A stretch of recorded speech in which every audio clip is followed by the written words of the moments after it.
Yeah. Yeah. Yeah.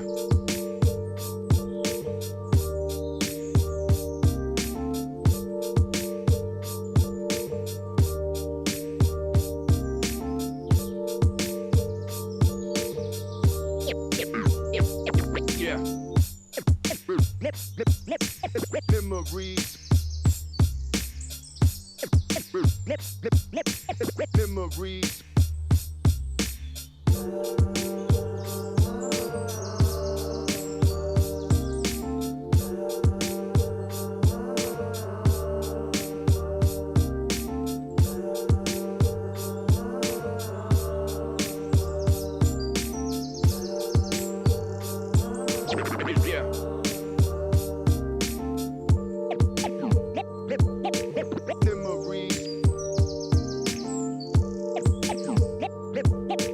Memories.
Hello, everyone. Welcome back to CGL Goats. My name is Joker's Ransom. That is To Try Hard, right? And we're here for the NA portion of day one of the group stages. No medal phases quite just yet, Ray. Not like the Olympics right now, but still a banger to start things off with.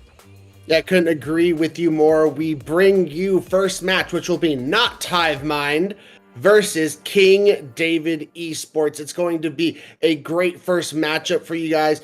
Not Hive Mind, Hive Mind, not Hive Mind. I mean, they both have been, a lot of the players on this team have been in CGL for, I think it's like the last 2 seasons now. So they're starting to make their name here. And King David Esports is another one of those teams. I've known the name for the last couple of seasons. They're starting to do very similar things as Hive Mind.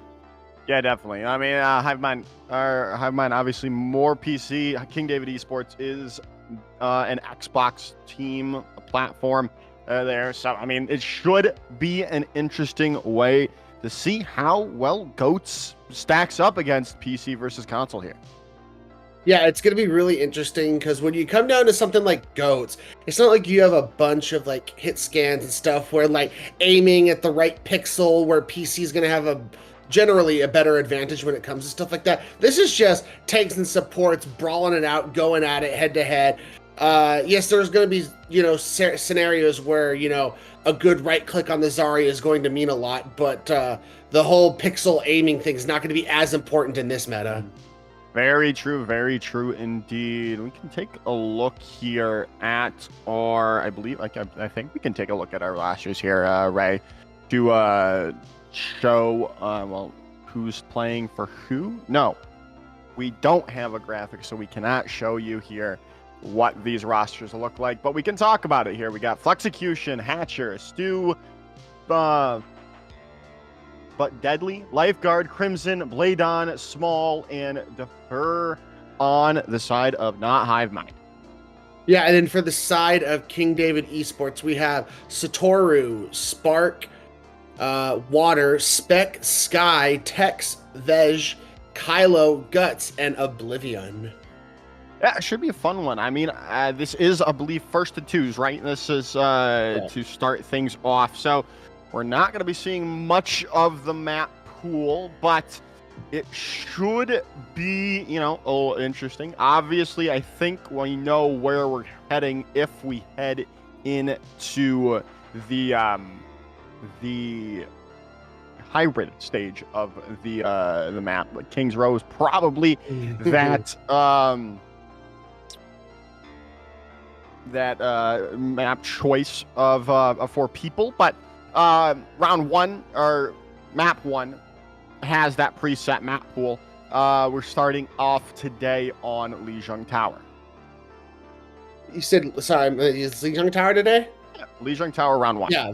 Oh, that's very exciting. That's like one of the control maps I think of that's going to be a very fun, brawly, just go at it kind of map. All three of them work very well, whether you're on Gardens, Night Market, or the indoor map. I cannot remember the name of it.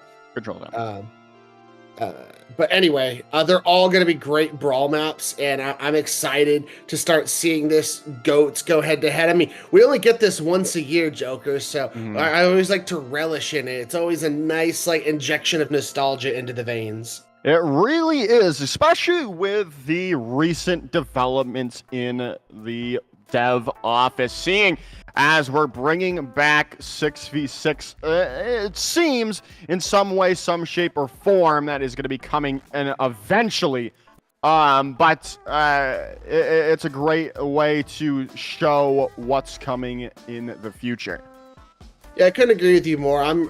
That whole dev block, it's going to be really interesting because not only they're going to have to fix all the frameworks of the game with adding a new character and all the particle effects and making sure that doesn't crash servers and stuff, but they're going to have to definitely tweak some heroes and change some things around a little bit for like this new Overwatch 2 6v6 testing they want to do. So I can't wait to see how that goes. But as you mentioned, this could be an interesting glimpse. I mean, they are all reverted back as closely to how we could get it for when they were in their Overwatch 1 GOATS days, all these characters. So going to be very exciting to see this meta really shine again.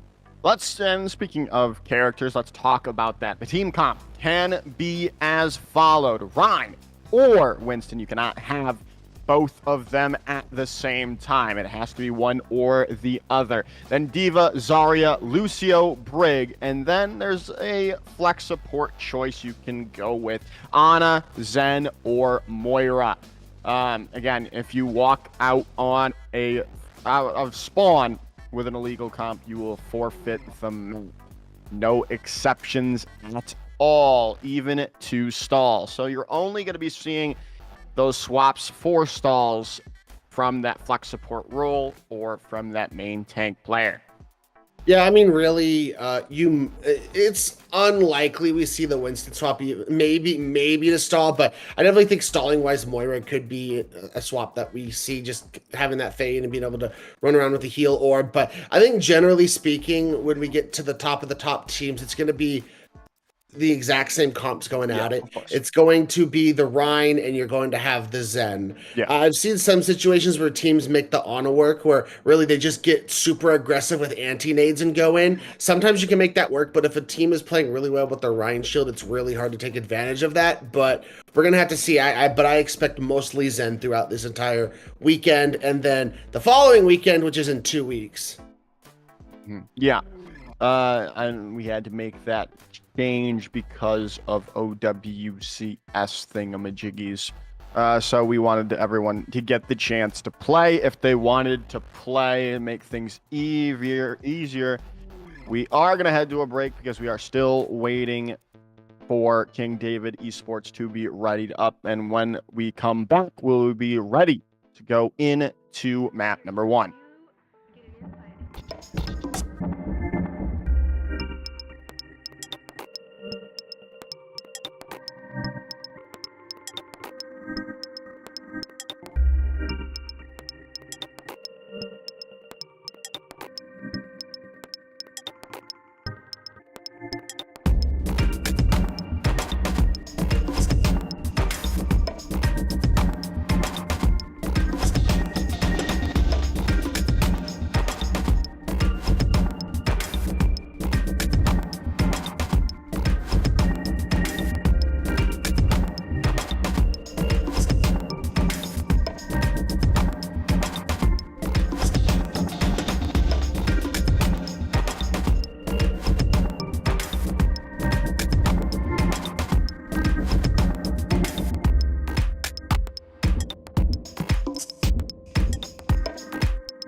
Water is the softest and most yielding substance, yet nothing is better than water for overcoming the hard and rigid, because nothing can compete with it. Lao Tzu.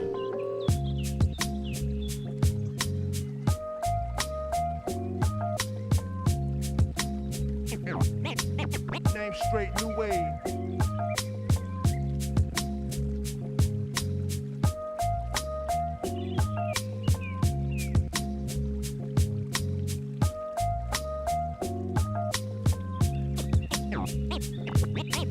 Name straight, new wave.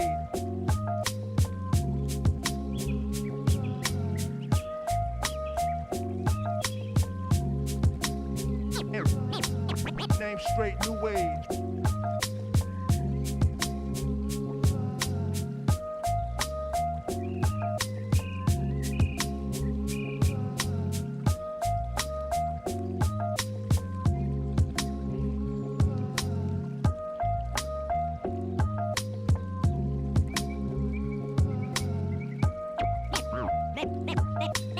Name straight, new wave.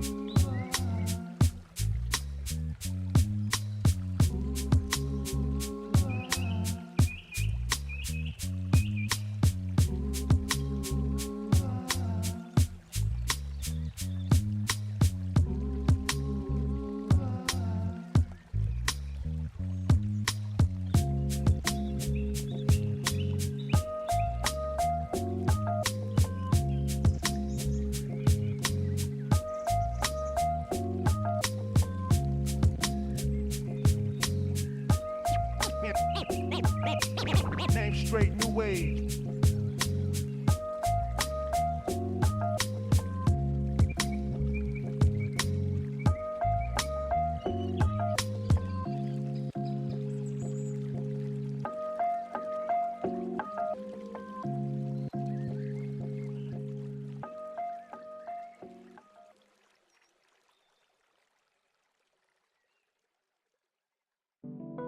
Inside here, you get an insight and you know something, but you don't want to say it out loud because you're kind of afraid that it's not going to be really true and it'll spoil the whole thing for you,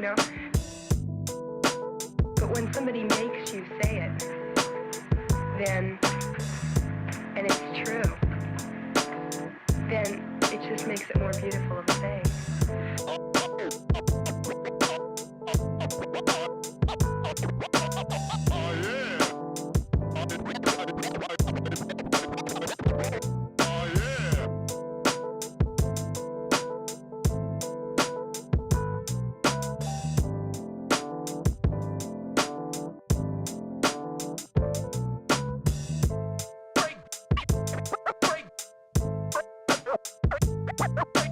Break.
right, everyone, we're back and ready to go. Looks like a couple of things have changed for King David because, well, people were asleep.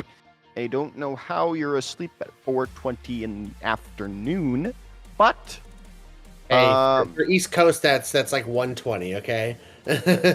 For West Coast, I mean. yeah, but West still, Coast, it's 1:20. I'm up at noon on the weekends. That's you know what? I got up at 11:30, so. But they've signed, I think, 3 players. I'm not sure how many. Their roster is now Tex, Oblivion, Synchro, Spec, Prometheus, and Water. So they've had to add, it looks like, Prometheus. Here is the lobby I'm getting. Tex, Oblivion, Synchro, Spec, Prometheus, Water, like I said. Whoop whoop, which is awesome because we're going to get a match. We were worried there for a minute we might be getting a forfeit, and with how long it's taken, most of the other games have already started already, so that would have felt really bad. But thanks to not Hivemind for being extremely patient. We saw in the chat that they're like, we really want to play this game, we will wait, and that's very much appreciated. Very much appreciated indeed. Again, if you just have joined us, Lijiang Tower being the map of default for round number 1 in this first 2-2 series. After that, we'll be headed to Hybrid Assault, Payload, and Control. Now, there's almost no way we get to any of those besides Assault today.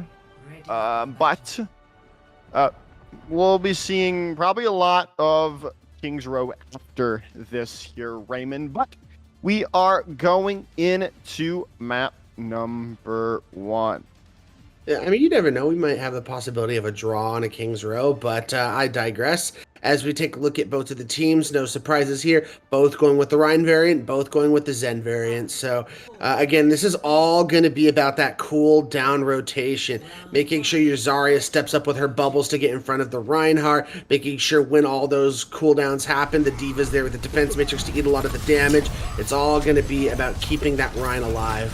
It definitely is. It definitely is indeed. And we're already seeing swinging for the fences, Fluffy but deadly, looking for some damage. Speaking of damage, we've got Flexecution high charged and ready to go. But now so is King David Esports looking for the first pick in this engagement. And it goes down, Fluffy but deadly. The trade is there, and now the DMAC onto Oblivion as well. That's a huge trade coming in for not Hivemind, but they might lose Don Cheadle. And they do. It's a huge pick coming back in response, but it keeps getting traded out. And Hivemind have gotten that first point control with Flexecution, finding another pick onto that Baby Diva form. But now the change coming back. Raid Boss engaged, and picks keep coming in for King David Esports. And they're going to come back strong and get the point back at 18% for not Hivemind. Yeah, very well executed. Really what it came down to was Fluffy was able to come back on Reinhardt, but died immediately. King David pounced on him returning, and Tex did not go down, so they're able to keep their Reinhardt back for that re-engage. Yeah, now here they go for the pick as they're very low yet again as Fluffy but deadly still looking for an opportunity. Shatters are up for both of the Ryans. Can someone land it? But Hatcher's down. Shatter comes out and an Optimus Prime is in your back line. 4 with King David Esports. Shatter came out as well from Fluffy but deadly. They aren't able to find anything, nothing at all, and now they're down for the count. And there is the cleanup coming in for King David Esports.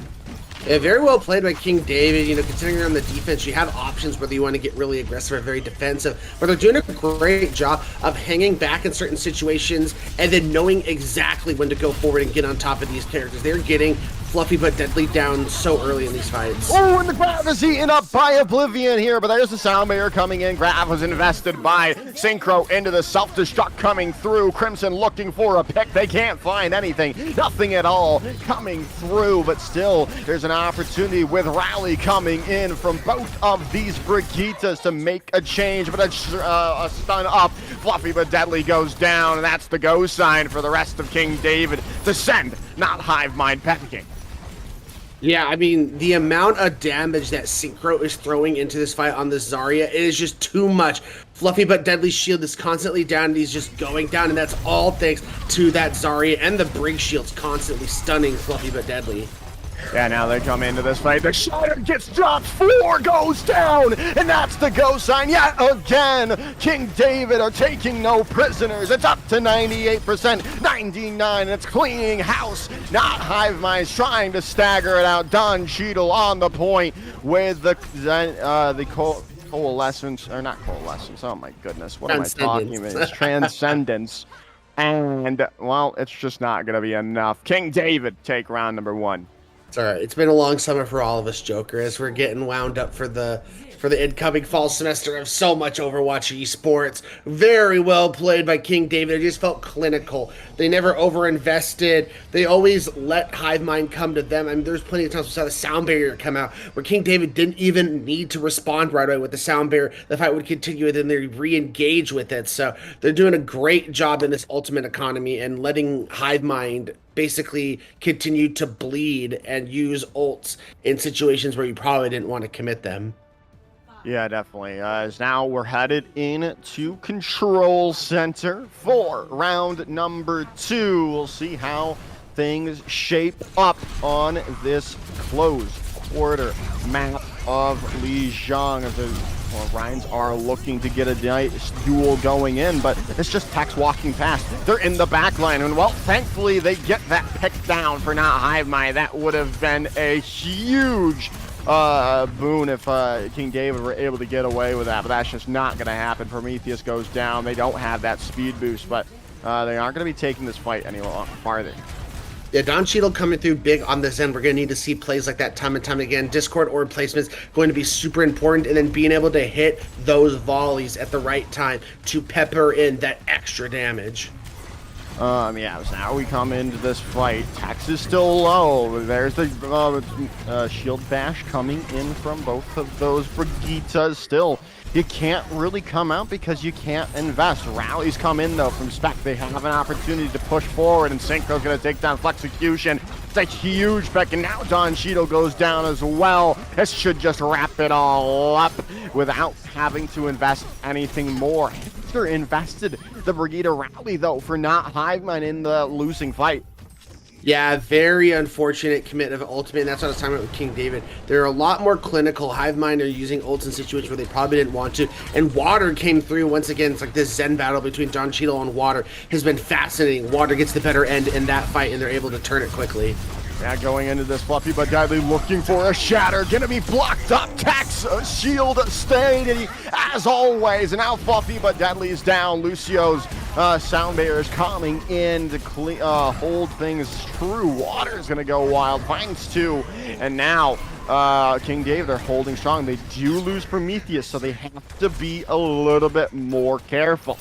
Yeah, this is going to be where they can't afford to hold aggressively here too long. They're going to have to forbid a little bit of space, allow their Lucio to get back, but in comes this grab from Flexecution. Last time it got eaten. Let's see if they can make something happen this time around. Ooh, Shatter gets dropped down. Self-destruct came in. There's the grab coming in from both of the Zaryas. Self-destruct is there. Can't find anything. Oblivion is down before they can get back into mech. This is huge for not Hive Mind, but they've lost the Ryan. Yeah, again. It's Prometheus finding that pick. They're still looking for more. They've got no ultimates. This is going to have to be a dry fight win for either of these two teams, and Crimson getting demech might be the nail in the coffin for this push. Spec goes down in response, though. Still definitely a chance for not Hive Mind to come back, especially if Tex can go down, but that's just not in the cards for right now. But it looks like they're still pushing here, Ray. They might be able to force back King David for the time being.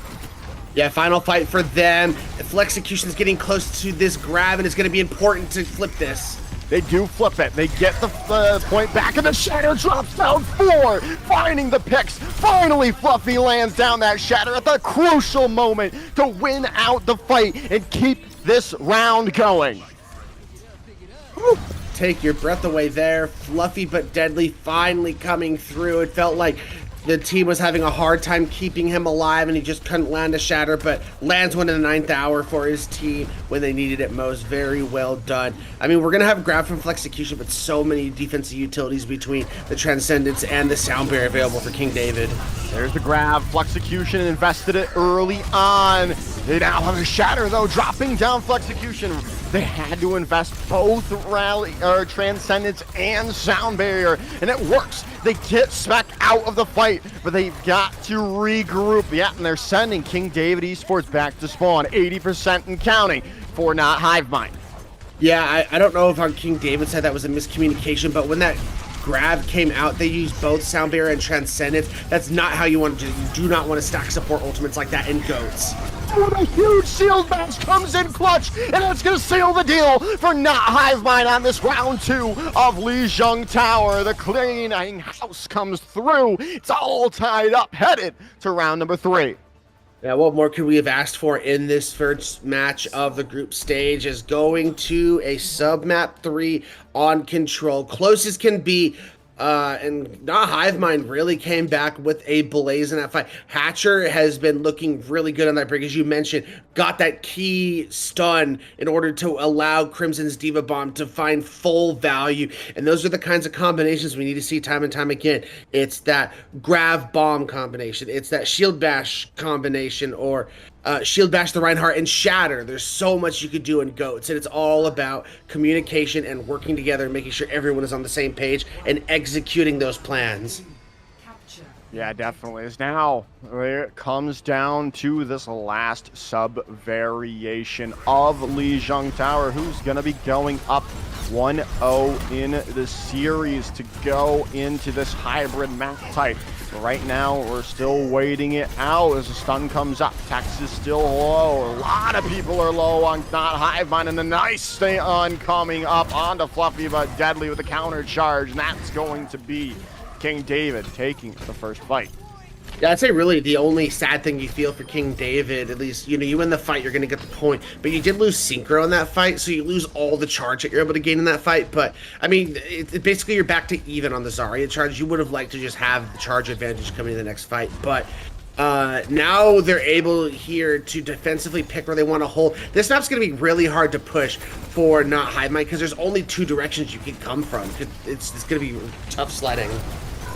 Yeah, now they come into this here looking for an opportunity, and Oblivion's demaxed already. Soundbeer comes in, Tex is off the side of the map. He took Don Cheadle with him, and then Prometheus finds Crimson. Oh my goodness, what a trade coming in off that side there, but I think not Hivemind are going to be able to come in and hold it out for the moment. The stun up, Synchro's going to go down, and Water is going to have to retreat. Yeah, and that Transcendence feels like a little bit of a waste from Water, and because now Hivemind's going to have such an ult advantage coming in this next fight. They're going to have the Trans to counter this incoming Synchro Graviton Surge. Sound Barrier was used by King David, so there's going to be a lot of percentage that Hivemind's going to be able to gain just because they held their tongue on their ults, unlike King David. As now walking forward here is King David with the boop. Stucio looking for a play. There's the grab coming in. Soundbeer invested, and a lot of people are low yet again on King David. The boop coming in, and it's going to find Synchro into the drink, into the koi pond they go. And there's another couple going down to join them with swimming with the fishes. Stucio's just putting on a clinic, as well as we see the late stagger coming in onto Water. Oh, that just hurts, man. That they've already gained the lead in the amount of time they were staggering. Oh man, that's rough. Hivemind is taking no prisoners. And now you're in a situation where, yes, you're going to have grabs coming in from King David, but they have the perfect tool to counter it. They have the Transcendence. Don Cheadle has been great on when to use these Transcendences and when to keep them. It's very good patience. There's the self-destruct out, and Prometheus gets caught out. This is that fight's already done with. This might be the round going the way of not Hivemind just because of that pick onto the Lucio. The cleanup is there. 83 to go. There's going to be an opportunity for a last-second touch from King David. Yeah, there definitely should be. You're going to have the sound barrier, the transcendence. You do have a lot of tools in your chest. Hive Mind used a lot just to try and secure that fight. So this is your opportunity for King David. You get a good touch coming in, but it's going to be a staggered fight. Are they even going to get the touch? They get there in the end. The stun coming in, and Tex is down.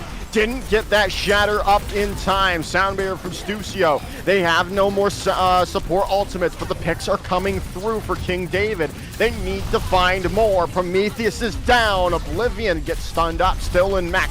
Still trying to hold. There's still a few left, and Stucio's found water in the back. Tex is going to be able to come back. They've got the shatter soon, but Oblivion's out of mech, and the grab is down from Flexecution, and there's the cleanup coming in, and that's the map going to not Hive Mind. What a comeback after dropping that first map. Kind of felt like a little bit of a warm-up, but once they got to map 2 and 3, they focused in and they have looked impressive. I mean, even on Control Center, King David got it close to 99. Hive Mind was able to come back and really turn it around. So when the pressure is mounting and their backs are against the wall, that is when we've seen Hive Mind at their strongest so far, and it's been looking beautiful. Stucio, big highlight on that Lucio. The one map where we thought we'd see a lot of environmental kills, he came through in a big way. Yeah, everyone on King David there basically swimming with the fishes thanks to Stucio after that shatter that came through by Fluffy but deadly. Now we head into the counterplay or strategic part of this tournament. We're going in to the map, the choosing of the maps, right? We'll see where we head on to hybrid. I already told you one of them, Kings Row, is available. Blizzard World is there, Hollywood, as well as Numbani. And surprise, surprise, right? We're headed into London. It was so funny, like, you're going on this parable about here's where the strategy comes in. I'm just like, everyone's picking King's Row. This is GOATS. Oh, yeah. Everyone knows what this is. So when we get into the later maps, like if we ever go to a third map, or when we get into the second weekend and we start getting first to threes, that's when when the map pick will start to matter when it comes to those maps. But it's going to be King's Row. I'll be shocked if we get like a Numbani or something. It would be very surprising. I have to agree with you there. But we shall see. I will say I expect to see it somewhat not go to King's Row sometimes. There are those teams that, again, I mean, it's King's Row. Everyone knows King's Row. Everyone played King's Row during GOATS. And that is why there is always that chance that we see a Blizzard World or a Hollywood come out just to throw your opponent off, especially if you are down. I mean, that's how you choose the next map. If you are down going into this, to try to change the tide of things, especially if you are comfortable on those couple of maps. Yeah, I mean, we're going to have to see as this, as the weekend continues on with a lot of these different teams and where we see different teams liking different maps. Like maybe there is a team in this tournament who wants to go Numbani, maybe play some Winston GOATS. Who knows? But I'm just very excited. That was such a good first map, and I think the series could be in for a treat. But at the same time, it does feel like Hive Mind has found their groove after dropping that first map. So we'll have to see if King David is going to be able to respond. Yeah, definitely. We will have to see from them. Obviously, they look strong at times, but again, it is going to be hard. Like we said, they had to sign a couple of people late because of people not being there. And we're just making sure everything's in check, and then we'll be starting on our map. As there it is, it's official. King's Row is the choice. Yeah, and that's probably an interesting thing to kind of piggyback on a little bit. The fact that they had these last minute signups, but they've still looked good considering, because you feel like coming into this, you would have been practicing with a certain roster and then to sign these players last minute. So valiant effort from King David considering all the turmoil they've been dealing with today. But not Hive Mind, as we mentioned, they have got the groove on now. They're looking like the Hive Mind we know from CGL, who's a consistent like top 8 performer in whatever group they enter in. When normally the PC Open tier for NA. Yeah, they definitely look good so far. But well, we'll see if that continues here. Going into map number 2. I'm very curious. We saw Stussio really come through on that map with the environmental kills. This is not a map where we're going to see that as much. So will Stussio be able to still make the big time plays that put him over the edge on the previous map? We shall see, as they're already fighting it out. A lot of people are low as Synchro gonna be the first one picked in this map. They do lose execution. Water finds another pick, and there's Synchro finally going down. And Oblivion following quickly afterwards. Is now the trades are still coming in, but no, still nothing coming in quite just yet, as not Hiveman are looking to hold on, as we have apparently had some role swaps here, Ray. Yes. Yeah, Tex is on the Zarya now, and Prometheus has moved over to the Reinhardt, so this is very interesting. Yeah, I mean, I do think they should have backed up and looked to re-engage, because you had a couple picks on not Hive Mind side, and they have a way further spawn. Yeah, definitely. Right now, Spec is so low, though, and Stussio's going to be able to find that pick. Grab comes out, but Ton Cheadle has the Transcendence. They do lose Hatcher, though. It's a great opportunity for King David. They've got everyone back now to come into this fight, but are they going to be able to hold, as Fluffy but Deadly has the Shatter available? Walking forward, King David, the Lucius Soundbear coming through. Is it going to be enough? Tex is low and taken down. Crimson goes in. Shatter is out, connects to Flexecution. The Shatter in response, though. Soundbear is there. The pin onto Oblivion, not gonna go down, and Water's found 2. Self-destruct comes out from Crimson. No one's found, goes down, and Hatcher finds Water out. Still an opportunity for King David to hold, unless they lose someone here in the midst of the rally from not Hive Mind, and they do. It's not Hive Mind holding yet again, but this is definitely going to be a good chance to come back, as the whip shot from long range takes down Synchro. Yeah, it feels like every time I feel like King David's getting a decisive advantage in this fight. Not Hive Mind finds some big picks. It was weird seeing so much split, like Hatcher being able to kill Water, who was in like the side room by himself. That's not how you want to play goats together. You're supposed to be in a group together, moving together. We shall see if their fortunes do change, or is it going to be more of the same in this next fight. They don't have anything.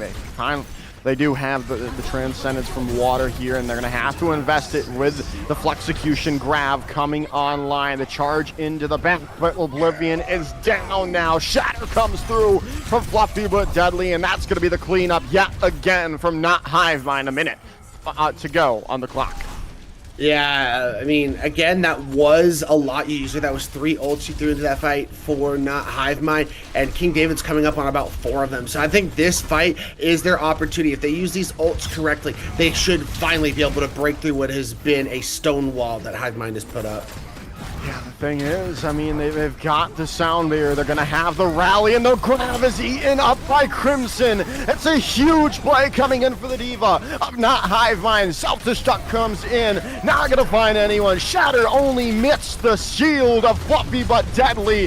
Things are going from bad to worse for King David, with Prometheus falling down. This is all but over here, Ray, unless a miracle it were to happen. But this does not seem to be the case. There is no miracle to happen here today, as this is all a cleaning up for not Hive Mind. Wow, I mean, I talked about how well King David had been doing. Hive Mind I talked about they found their groove and King David was going to have to respond, but man, a first point hold like this, I did not expect that after the first map of Lijiang Tower, and it's just showing to you, you know, Hivemind, they got their full team, they're looking just on par, execution looks perfect. You can just tell King David, you can tell they had to sign some people last minute. As I mentioned, they've been kind of split in a lot of scenarios where you really shouldn't be, and a lot of their combos just aren't firing on all cylinders.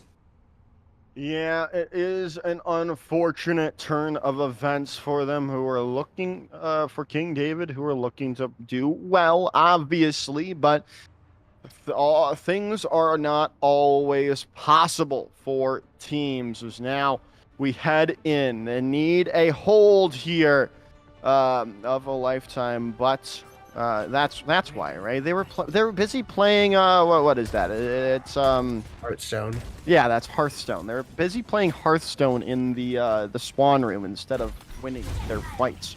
I never even knew that was a thing. I like that. But for Hivemind, man, they are in a situation, because this is first to 2. All they have to do is get a single tick on this point, and they're going to be getting that first win in the column for them in this group stage. It's going to be a great way to start off their day. So they had plenty of time. We did see King David get first point held, so you never want to get too confident, but they got to be feeling pretty good. They definitely do. They definitely do indeed. As now they're walking out, looking to finish it off here, as this could be either long or quite quick. But right now it looks to be quite long, because Fluffy but Deadly is already out of the fight. And that's just going to have to be a reset from that Hivemind, unless they're going to overextend, which could be possible. Yeah, that's a great first fight for King David. Just really to, you know, get your medals down. Just take a deep breath. Okay, we win the first fight. Now they got to continue to execute.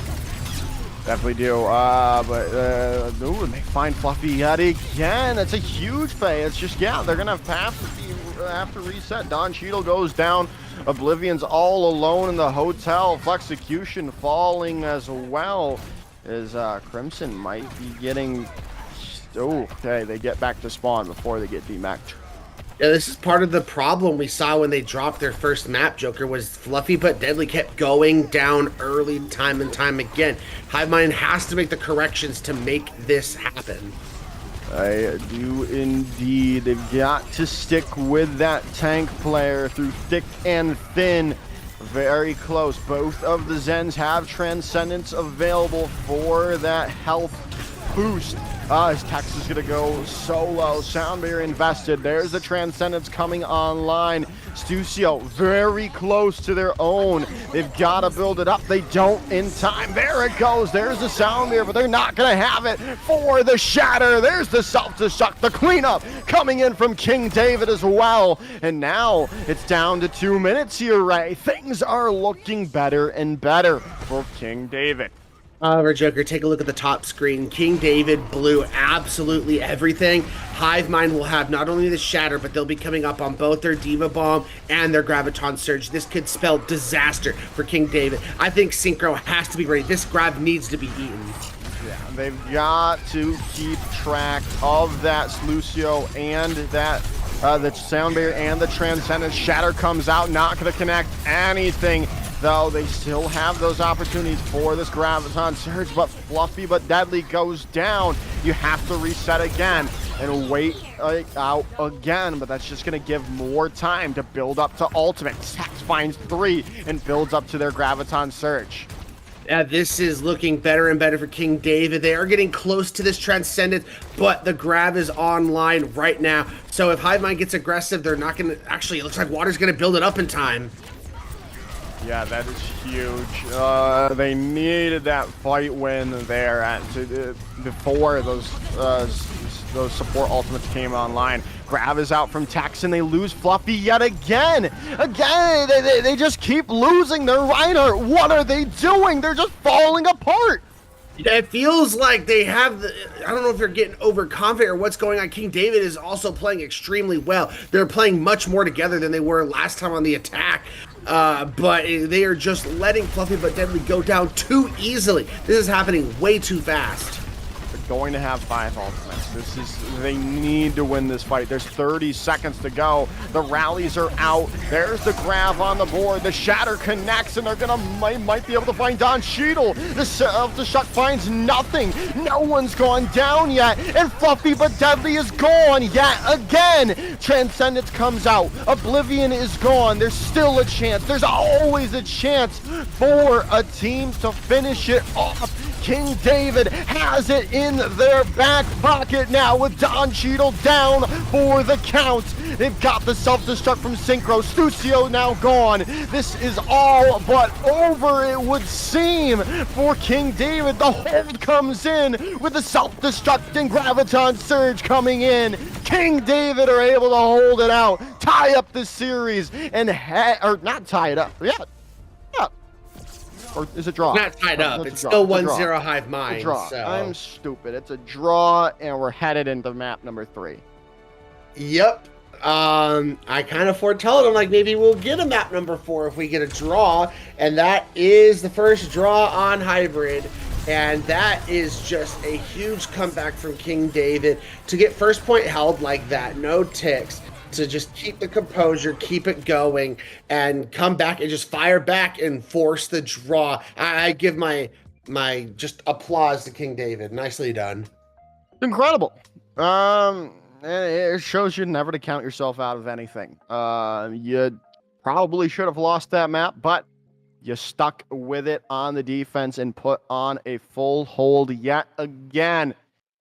For the second round, because obviously not Hive Mind did that, but now you're headed into Assault with a chance to tie the series up with the map choice of your own. Yeah, it should be very interesting to see how this goes for, we'll be heading into what is 2CP for the third map choice, so very excited. We haven't seen, we only see these maps once a year as well, so we know there's only 3 of them. You know, we got the Volskaya, we got the Hanamura, we have the Temple of Anubis. So I'm excited to see I don't know. The map I think of most when I think goats or Horizon, is yeah. Where's I think Horizon Anubis when I think goats, but Horizon, no, we're not. Horizon's not in the map pool. It should be. It should be.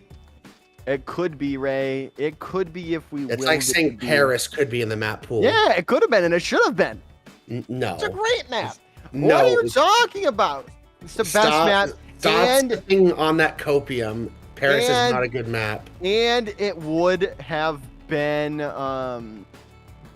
I forget the word. Since Paris is the current host city for the Olympics. So it would have made sense for Paris to be in the map pool. No one would have chose it, but it could have been nice to see it there. Sure, buddy. Sip on that copium all you want. No. I just like to have outrageous takes to make people laugh at me.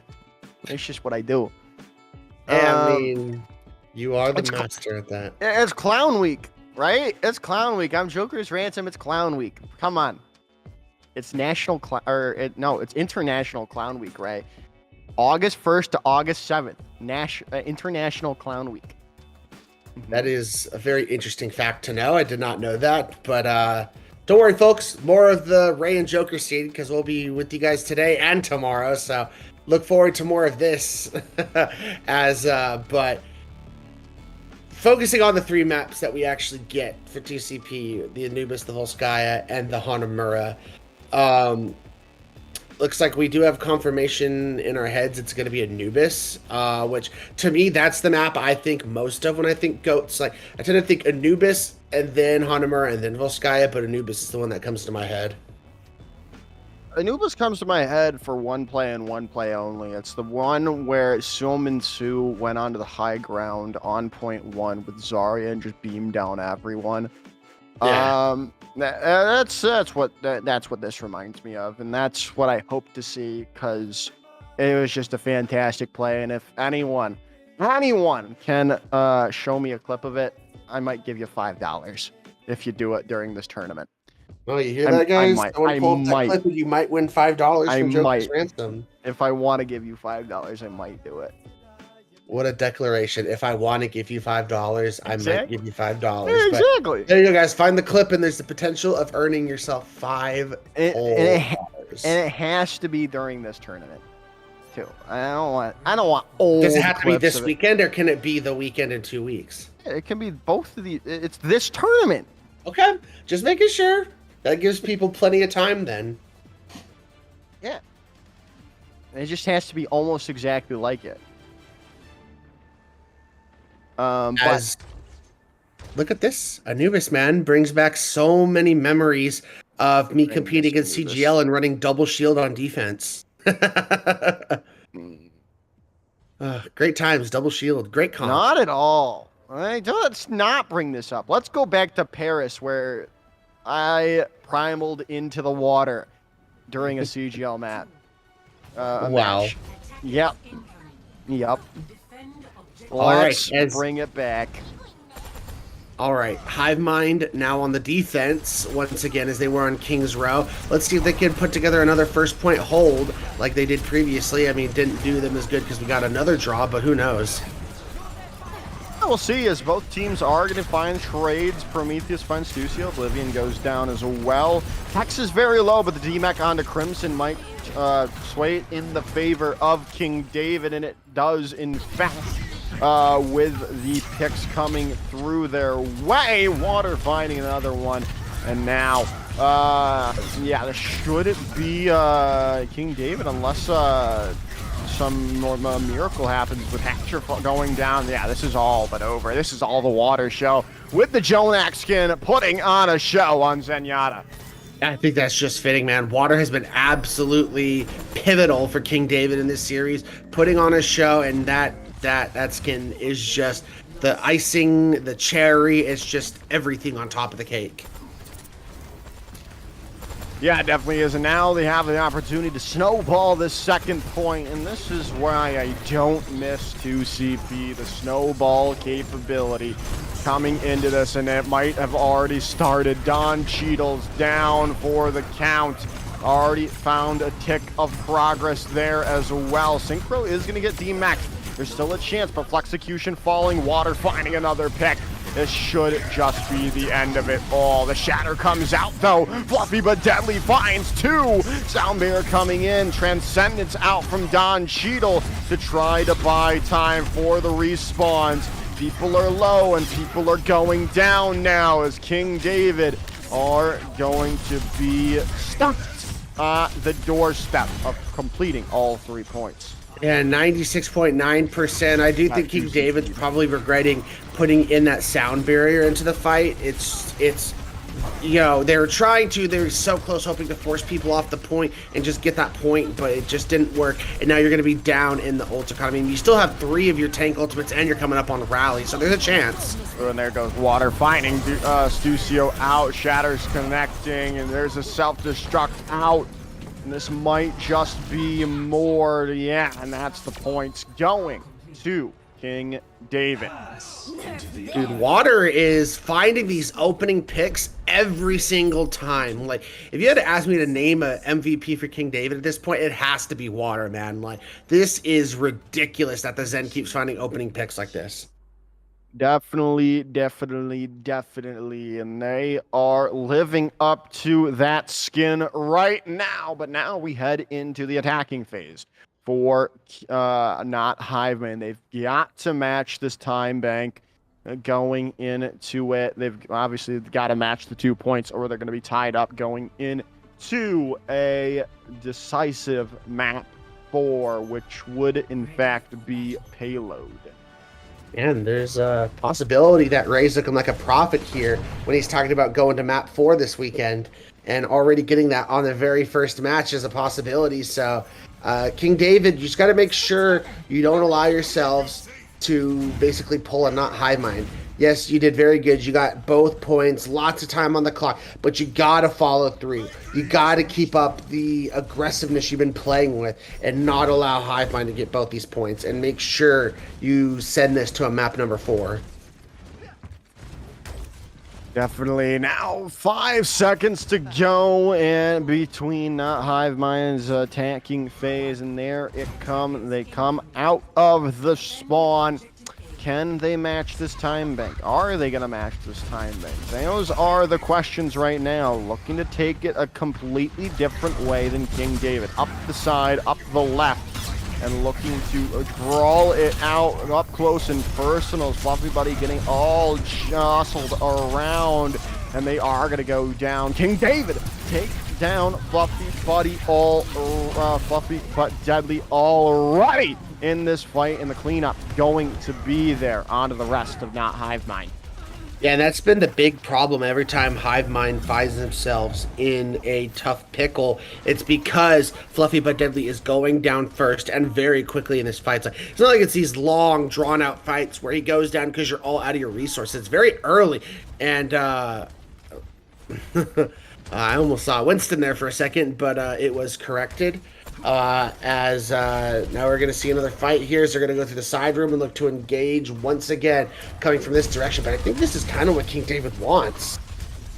I mean, yeah, they've got the defensive positioning, and it's going to always be in their favor unless they can get everyone out, and Fluffy but Deadly's just blown up immediately. The ghost signs there, the Lucio speed boost onto the rest remaining members of the team, and you've got to think of a new strategy if you are not Hive Mind now.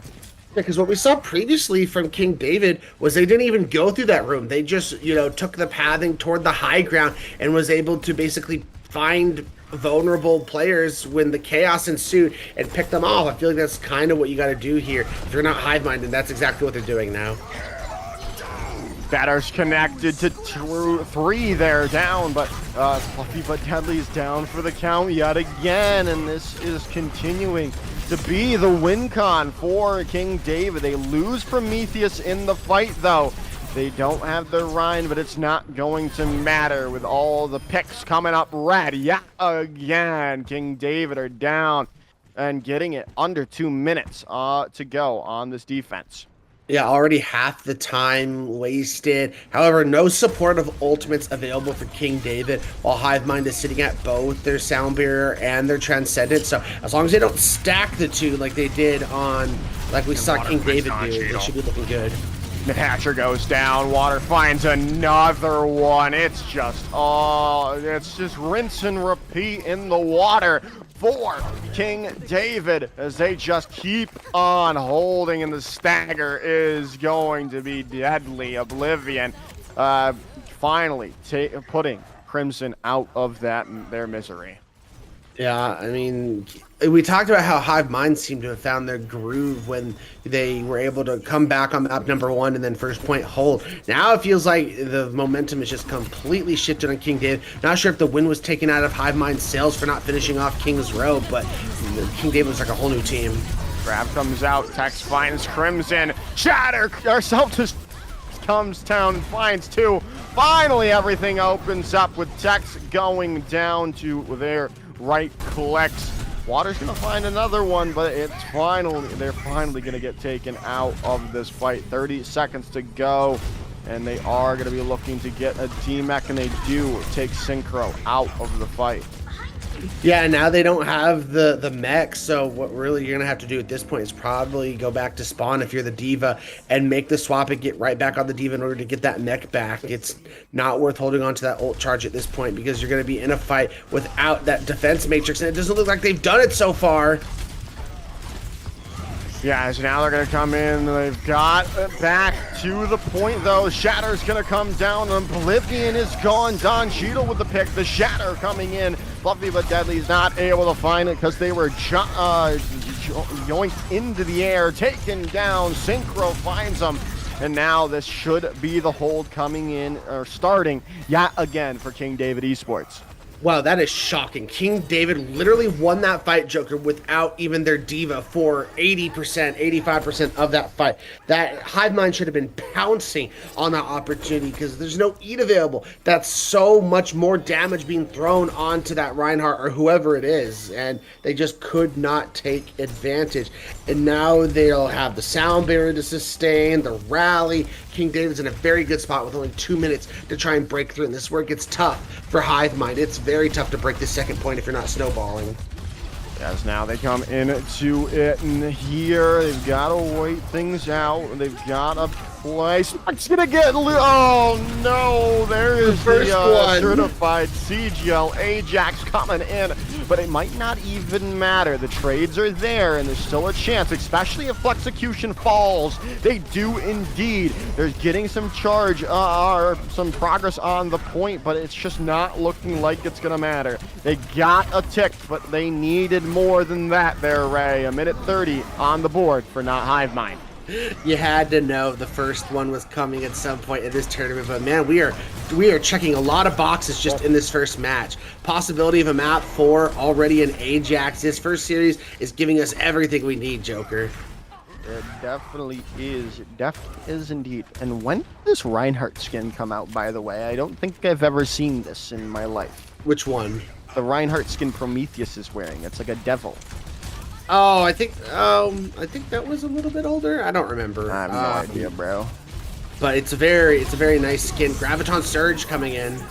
Surge comes in. Self-destruct is there. Not gonna find anyone. Sound Bear, sorry, coming in. Inspect is down for the count. This is a perfect chance for not Hive Mind to come back into this, especially when they D-Max Synchro and take down Prometheus. Finally, things go their way, but 30 seconds to go, and there's always a chance for a stall. Nope, never mind. The shatter comes down right on Spec's head, and that is going to be that.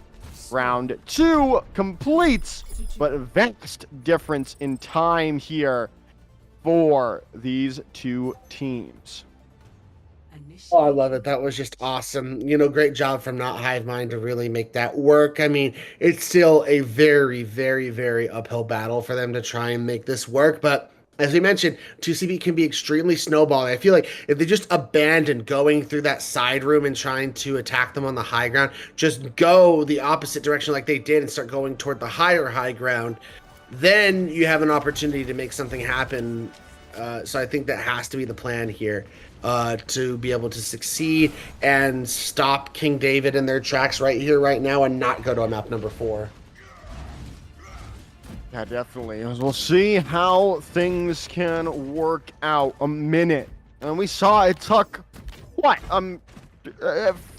3:30 to complete the first point alone for not Hive Mind. This is an uphill battle if I've ever seen one, Ray. It really is. I mean, they did waste a lot of time taking those 2 attacks going through the side rooms. So as soon as they went the opposite direction, they were able to win the fight and take the point. So I think that's what they have to do. Going through that side room is going to be an absolute waste at this point.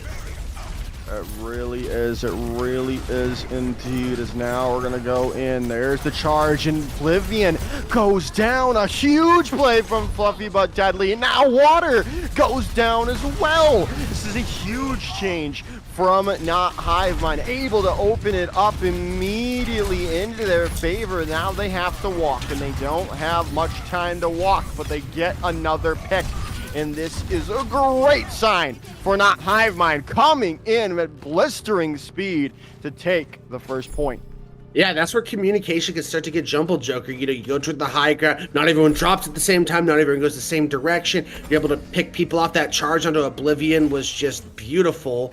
And then you're in this situation where now, I mean, you have to snowball here. You are going to get this rally, which could be the sustain they need to be able to win this fight. And get both points would be crazy with a minute.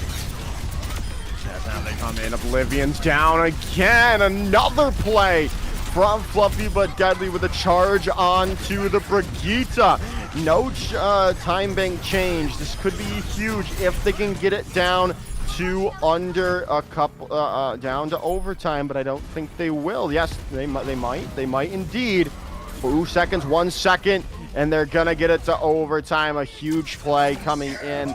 Now we see if King David can replicate the blistering pace we saw. Well, we just saw and saw in their first round, or first attacking phase. Yeah, only time is going to tell. But we talked about how, for the side of not Hive Mind, that a lot of the time losing Fluffy but Deadly is absolutely devastating early and often in those fights. I feel like the second worst character to lose early is your Brig, because you need that Inspire to be constantly procced and goats to keep your team up, especially your Ryan. So the fact that they were the first pick in both of these fights for Hive Mind, it's great. King David, not good at all. Yeah, definitely. We will see. Can King David match this time? It's definitely possible. But it's also possible that they get stagnant and fall flat on their face. This could be the end of their chances for a map 4 in this series. Can they replicate that first attacking phase, or are we going to see more what we saw from not Hive Mind's first attacking phase here, right? This is that's what Assault is. It is always changing. Yeah, we have to keep in mind, however, that 5 minutes on the clock, that's more than they would normally get on a normal attack. So there's just so much time and opportunity for King David to make this happen. But I feel like on Assault, time can just disappear in the blink of an eye. Great counter charge. And Fluffy but Deadly's taken down already. Yeah, that's what we're going to have to keep seeing. But Oblivion's going to get taken down as well here. They still have this opportunity. Trades keep coming back and forth. Tex needs to stay alive, but they're down for the count. As Water is out of position, they're going to get taken here as well. Flexecution's going to stay alive. Yes, they are. The healing is there, and Synchro's going to get staggered out. Yeah, I mean, great first, very scrappy fight, but not Hive Mind able to pull that out in the end. And once again, that came down to Oblivion getting taken out as the first pick for King David. Goes all the healing, and not Hive Mind is able to take advantage. So if you're Oblivion, you have to be very careful about how aggressive you're playing and not allow yourself to get picked. You have to play close enough to be able to proc Inspire and heal your Ryan, but not aggressive enough to where you get punished.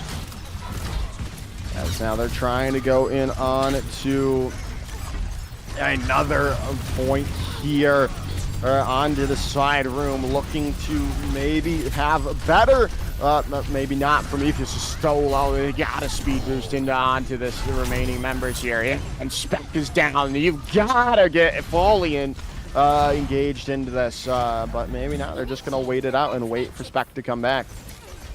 I mean, this is that Hive Mind mentality we were talking about, how, you know, certain times that we just see them absolutely dominating and looking picture perfect, and this is a great example of it. But they got to keep it up. We're not even halfway through the time pick that King David had. Self-destruct is out. No one goes down. Sather connects, though. That's going to drop almost everyone on their back, and Oblivion is now down for the count. Going in, charging in, Spec goes down, Prometheus quickly afterwards, and now we're almost down to half the time we had of starting for King David. 2 minutes and 40 seconds to go on their attacking phase. However, this is a great opportunity for King David. They're going to have all of their tank ults plus rally. The only thing Hive Mind has is a Transcendence, so this is starting to look very tough for Hive Mind. They gotta find a pick early in this fight to start snowballing. Oh, but there's Oblivion going down yet again. The Shatter is gonna connect, but they're gonna invest everything into this. And even if they win this fight, the nature of 2CP, you can get 2CP'd so easily on second point, and you're getting 2CP'd now. Even then, they're losing everyone on this point, and they invested so much. It felt on cue, like they have to find a pick early in this fight to snowball. They get Oblivion, another big mistake, and like you mentioned, they put everything in. I mean, they're going to have their rally and their Transcendence, but in the midst of that fight, Flexecution has the grab, and they're going to have the Shatter, so they're in a much better spot now, Hive Mind. now they come into this. There's the grab out from Flexecution. The Shatter's gonna connect to 2. Fluffy but Deadly is still just not gonna be able to get out of there with their life. Not even gonna be able to find a pick.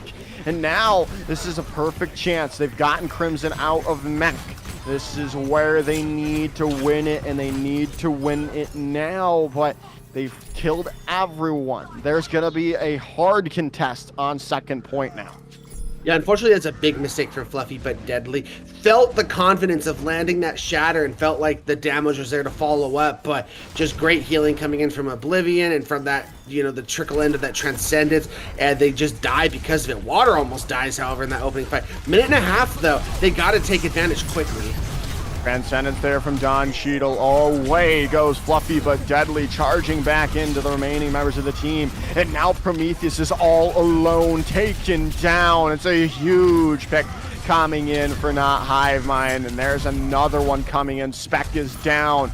Had that sound barrier available, but it's great. They're going to be able to have it for this next one, but they're getting these late staggers on to the remaining members of King David, and now they might be able to hold on. 50 seconds remaining. They're going to have their own sound barrier array, and they might have a grab. That's the thing with Goats. Prometheus made a big mistake in going for a big, long charge like that. It completely separates you from your team. It's hard for them to follow up on that. And Goats, you're looking for much closer charges onto the enemy Reinhardt so you don't separate yourself. And then after that, Hivemind was just able to stagger and take advantage of everything. So really, what we're coming down to is final fight. 3 support ultimates and the Shatter, but not Hivemind's coming up on a lot as well. This is going to be tough for King David to break through. It really is, and they need to be perfect, and they need it now. The grab coming in, 10 seconds to go. Is there going to be a touch? The Shatter is available. They got the touch, but the Shatter's dropped down. Fluffy but Deadly. It's the one Prometheus finds the pick, and they might have a chance, and they do. All the picks coming in their way. It's all red in the kill feed. Fluffy but Deadly trying as they will to get back to the point. They've got the Shatter available. They drop it down. 4, 5 go down. One is gone. Fluffy but Deadly's falling down as well. Then can they get back to spawn when they out of spawn when they need to? Sucio's out of the point. They've got Crimson back in the mech. They need a chance, and no, we're headed to another round of overtime. Don't you just love 2CP? This is awesome, man. Great matchup between these two teams. I mean, great job for King David getting that, but the fact that they had so much time, it's absolutely drained. But they gotta. This is like a wiping the sweat off the forehead. Big sigh of relief for them because they almost absolutely fumbled, and Hivemind would be moving on with the W in their win column. And now this gives hope for King David to try and force a map number 4. This is going to be an interesting one. In fact, we could just see a draw here right now. With the way things have been going, both these two teams might not even get any progress on point 1 here. Yeah, it's absolutely insane. I don't know, man. Another draw would be crazy to where we have the possibility of actually seeing the full map pool of 5 maps. That would be ridiculous for a first series. But I mean, we're just gonna have to see. Hivemind's gonna get the first attack, and once again, we've seen where there was more success when you start pathing toward the high ground. So that's what I expect from these teams. Hivemind was able to find a pick early on, and it was Oblivion last time. So can they do that again? Yeah, we got to see here. The charge came in from Prometheus to try to catch someone out, and Crimson finds water. It's a huge play yet again. They need to rotate onto the point, though, here now. So they got to open or get. They need a point, a tick of progress, and they're waiting. And they're allowing them to get some their players back. But Oblivion falling down, not what you wanted to see, and that is going to be perfect for not Hivemind. They get the point progress. They get an opportunity to win it out here in their defending phase yet again. Yeah, they would have still had an opportunity because water going down, you're really just losing out on a lot of damage, but it's still possible to be able to. It's still tough, but possible. But no, they weren't able to come through. Not Highmind did a great job dropping at the same time and just finding those picks. And Prometheus And again Prometheus is isolated. down. Prometheus is down. We might be seeing us 6 points captured here, right on 2CP, especially if another pick comes in. Oblivion is down, and now this was looking better and better for not Hivemind, but again, things can change drastically on the defending phases of point 2. But Prometheus is down. This might just be it. They might be getting 6 points of capture. Is not Hivemind with Oblivion and Synchro falling down, and that could be it. Yeah, that's it. The team kill comes through, and no one's going to be able to touch the point. I mean, once again, Prometheus continues to keep isolating himself, Joker, time and time again with these really long distance charges. And the team is just not able to follow up and protect him. And because of that, he's going down early in a lot of these fights. You got to be weary of that if you're Prometheus. And now you're in a situation where Hivemind has all the momentum. I mean, King David, it took them 5.5 minutes to get both points last time. This time they only have a minute. So there is no room for mistakes. I mean, you get 2 cracks at the first point, and then you get 1 crack at the third. At the second, I mean. We'll see how this goes here, Ray. Is this finally going to be the end of 2CP? Or are we going to another round of overtime, Ray? Oh, that would just... That's what we missed. This is what we missed in Overwatch. See, I feel like this is just like pure, like almost like we scripted it. Because like everyone always talks about, I love 2CP, I love 2CP, but they forget about why 2CP was removed and why it was the way it was. And it's just a perfect example of that straight out of the gate, Joker. 2CP sucks in a 6v6 format. Now, maybe give it a chance in a 5v5 format. That might be fun. That might be interesting. I'd like to see that, honestly. If we're playtesting things, get 2CP back into the map pool here. But Tax staying alive, but water going quickly down. This is the fight you needed if you're not Hivemind. Gets it down to 30 seconds. Only a chance for one more fight for King David here. Yeah, and they really didn't get a whole lot of ult charge. I mean, Prometheus kind of did, so maybe you build a shatter in this fight, but they have to be careful. They've been so like vulnerable to these charges from Fluffy. He's doing a great job making them short distance and catching them in rotation with them.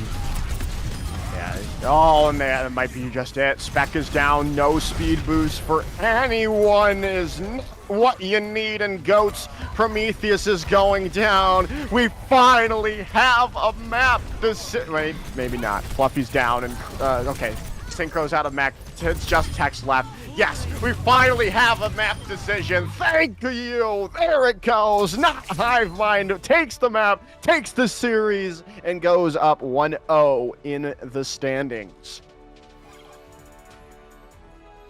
Man, it's just like a sigh of relief. It's just, oh man, but what a great series from both of these teams. Shout outs to King David with, you know, the roster changes they had to make. They made this one amazing first series to come out of the gate with in the NA portion of the GOATS tournament. But Hivemind coming through, as we talked about in regular CGL, they tend to be a consistent top 8 finisher, and they came into the GOATS tournament and just showed that great teamwork, and it all came through well. And we talked about in a lot of these maps, they came through when the most pressure was on the table, when their backs were most against the wall. I think that final map was a perfect example of that. 1 minute versus 5 minutes on the second attack, and they were able to get both points and drain all of the time off of King David.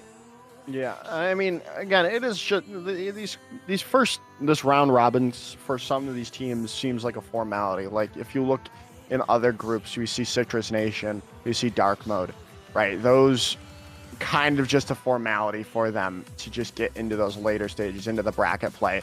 This bracket with Not Hivemind, King David might just be wide open, and a great way to start off there for Not Hivemind, getting that first victory.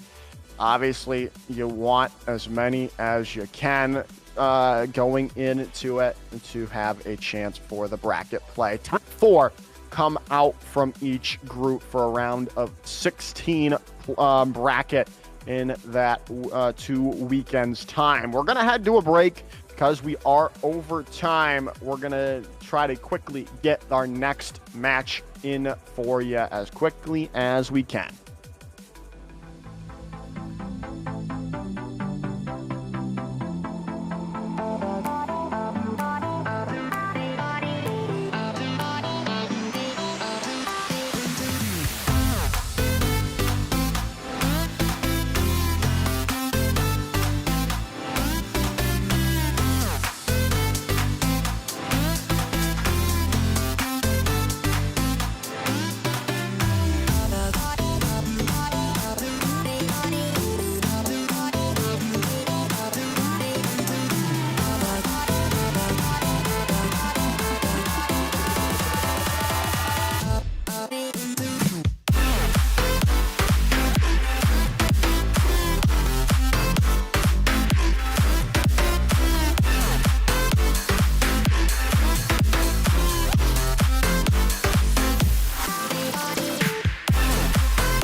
Water is the softest and most yielding substance, yet nothing is better than water for overcoming the hard and rigid, because nothing can compete with it.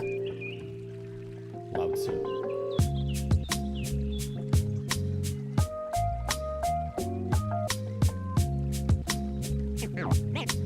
Name straight, new wave.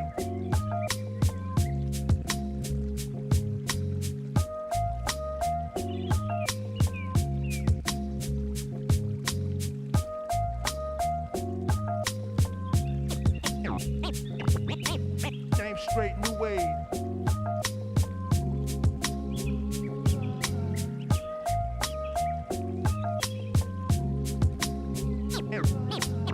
Name straight, new wave.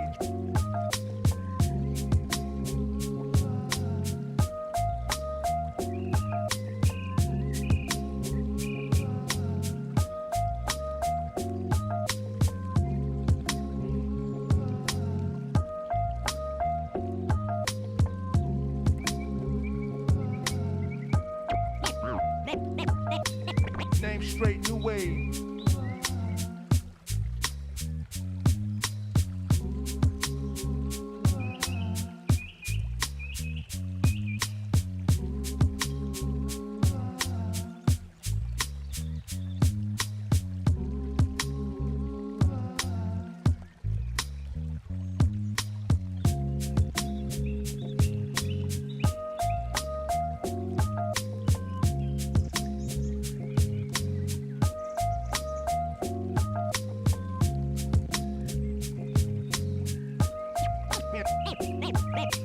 Name straight, new wave.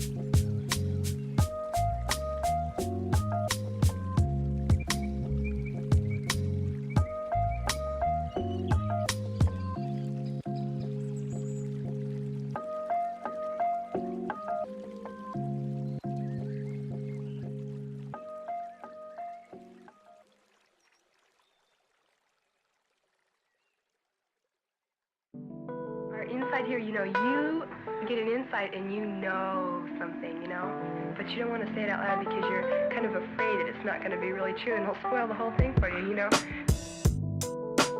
But when somebody makes you say it, then, and it's true, then it just makes it more beautiful of a thing.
Got lots of love.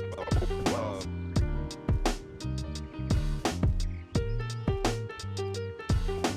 Got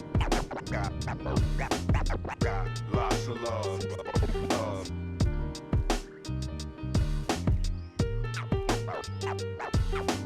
Got lots of love. Love.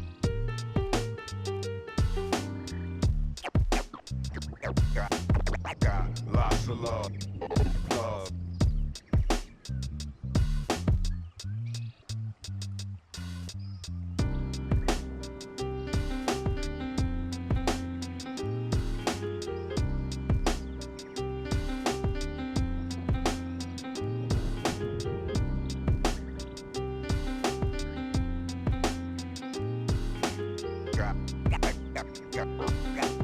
Got lots of love. Love.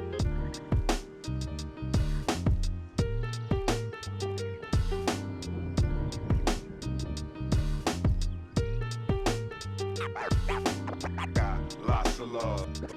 Love.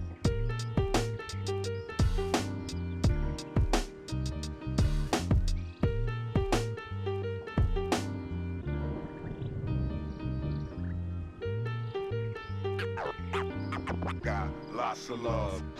Love.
a bit of fun till our downfall.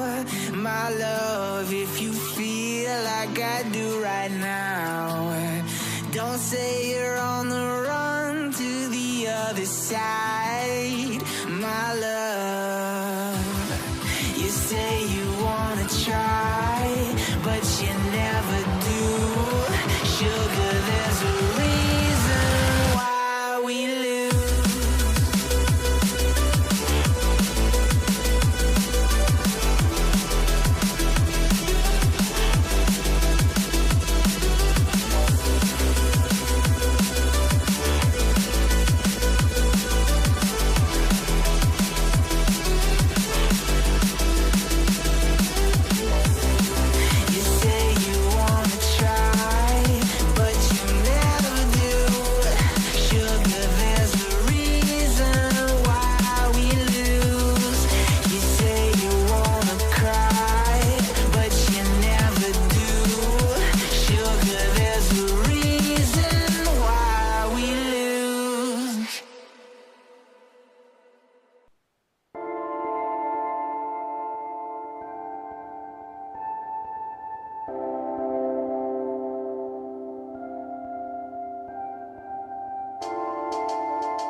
Carpe diem.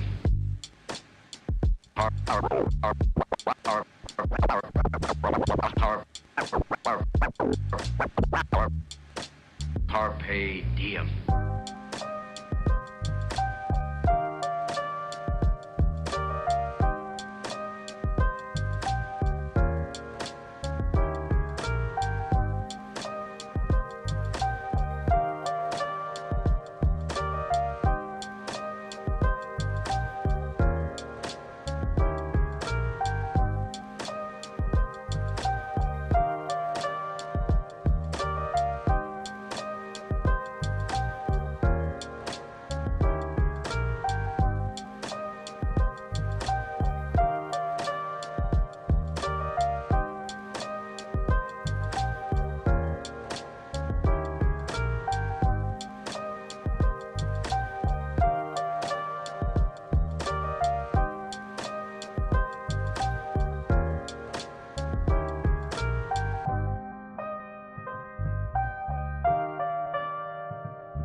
Yo.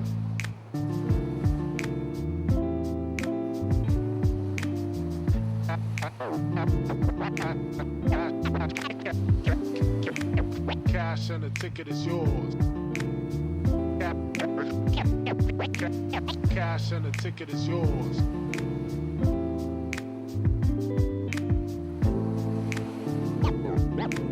Yo.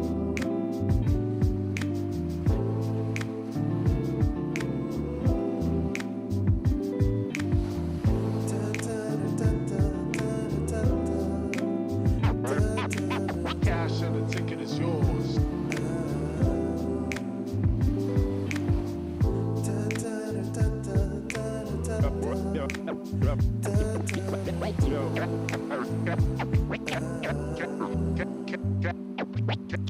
Cash and the ticket is yours.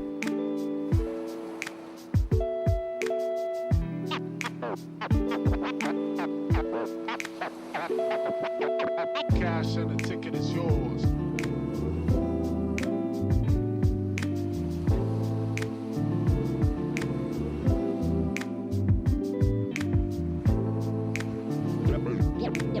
Yo.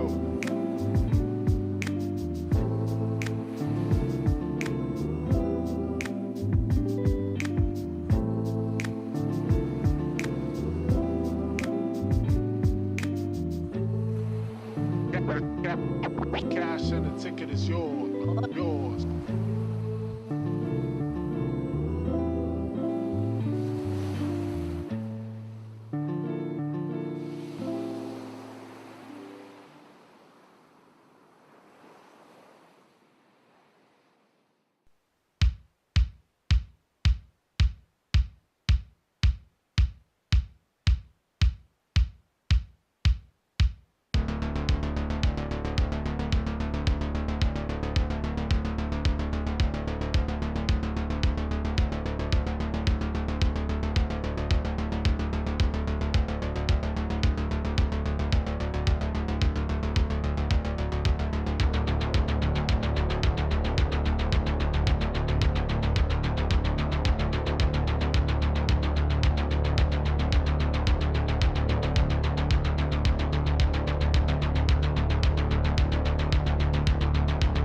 right, welcome back everybody here to the CGL GOATS tournament. Now, hopefully, all the weird stuff is out of the way, but the freaky stuff is in with this series here as Freaky Watch will take on Iliad Hades. My name is Dextron. That is Loki. Loki, how are you doing here tonight? I am doing wonderful. I am ready to get into more GOATS action. You said maybe the weird stuff is done, but when we're doing GOATS, I think it's always a little bit of weird, funny silliness that we got going on. I don't know if I've ever seen one of these matches that hasn't been at least a little bit fun, so I could not be more excited than this one. Both of these teams are really, really interesting, really, really fun. I personally have a long history with Iliad. We scrim them all the time, and our org policy with Agave is always beat them. So I'm excited to see how they perform today and what they've got going for us. So what you're saying is you're going to be biased. Well, okay. Bias is a strong word. This is a friendly rivalry, not an angry one. I would love to see them perform well, but I'm not gonna be up in arms if Freaky Watch manages to pull one over on them. Yeah, and I've also seen this Iliad organization around a lot, whether it be Trank, whether it be CGL, or whether it be in some other tournaments as well. I have a lot of familiarity with them and a lot of familiarity with who's actually on their roster. It'll be fun tonight to watch them play here in GOATS. But when you go over to the other side and Freaky Watch, I mean, there are some names that I do recognize here, but I mean, Loki, me and you both recognize one name very well here. Yeah. We've got a friend of CGL, a friend of a lot of the casting community over on that team. It's going to be Hunter Train. So looking forward to seeing them and looking forward to hopefully seeing them a lot in the kill feed. Which side of the kill feed that's going to be on, that's another question, but excited to see it nonetheless. I mean, you have it on two hands here. One hand, you get the flame 'em. Two hand, on the other hand, hey, you get the praise 'em. Something you can't do that often as a caster, but hey, we can do it here. But I mean, we're gonna get into game here soon, Loki. We do know what our first map of this series should be, and if I have not already forgotten, I believe it's Ilios, right? I think you are correct. Nope, never mind. Wrong buzzer. It's Oasis. So the same concept. We're going from tropical place to tropical place. One's on the Mediterranean. One's on, sub-Saharan. Yeah, close enough. They both got an S in there. And an O. You're so correct. So, gonna be Oasis to start us off. I don't imagine we'll see anything outside of standard GOATs for everything on Oasis. For those of you that don't know, the teams are allowed to swap between the Winston and the Rhine, as well as that support line being able to go between the Ana, the Moira, or the Zen. I imagine we'll see pretty standard Zen Reinhardt GOATs for pretty much everything on Oasis here. Yeah, I mean, but that's what you expect, especially on Oasis, and especially just throughout this entire tournament. Remember, it's for fun, but still, there is some bragging rights here with both these teams, and some looking to actually get, there is a prize pool at the end of this, but there it is. Oh god, I just noticed it. But hey, we're finally in game here now. In game, ready to get it moving and grooving. And as we start off here, teams are locked in, and that is exactly what you would expect. Both of them running that bog standard GOAT setup. Hunter Train, that one we were calling out on the Diva. And that Diva, ever important. They are the thing that keeps your Reinhardt alive. They're what keeps your Zarya able to stay up, using those bubbles to accumulate charge rather than necessarily using them to keep their Rhine alive.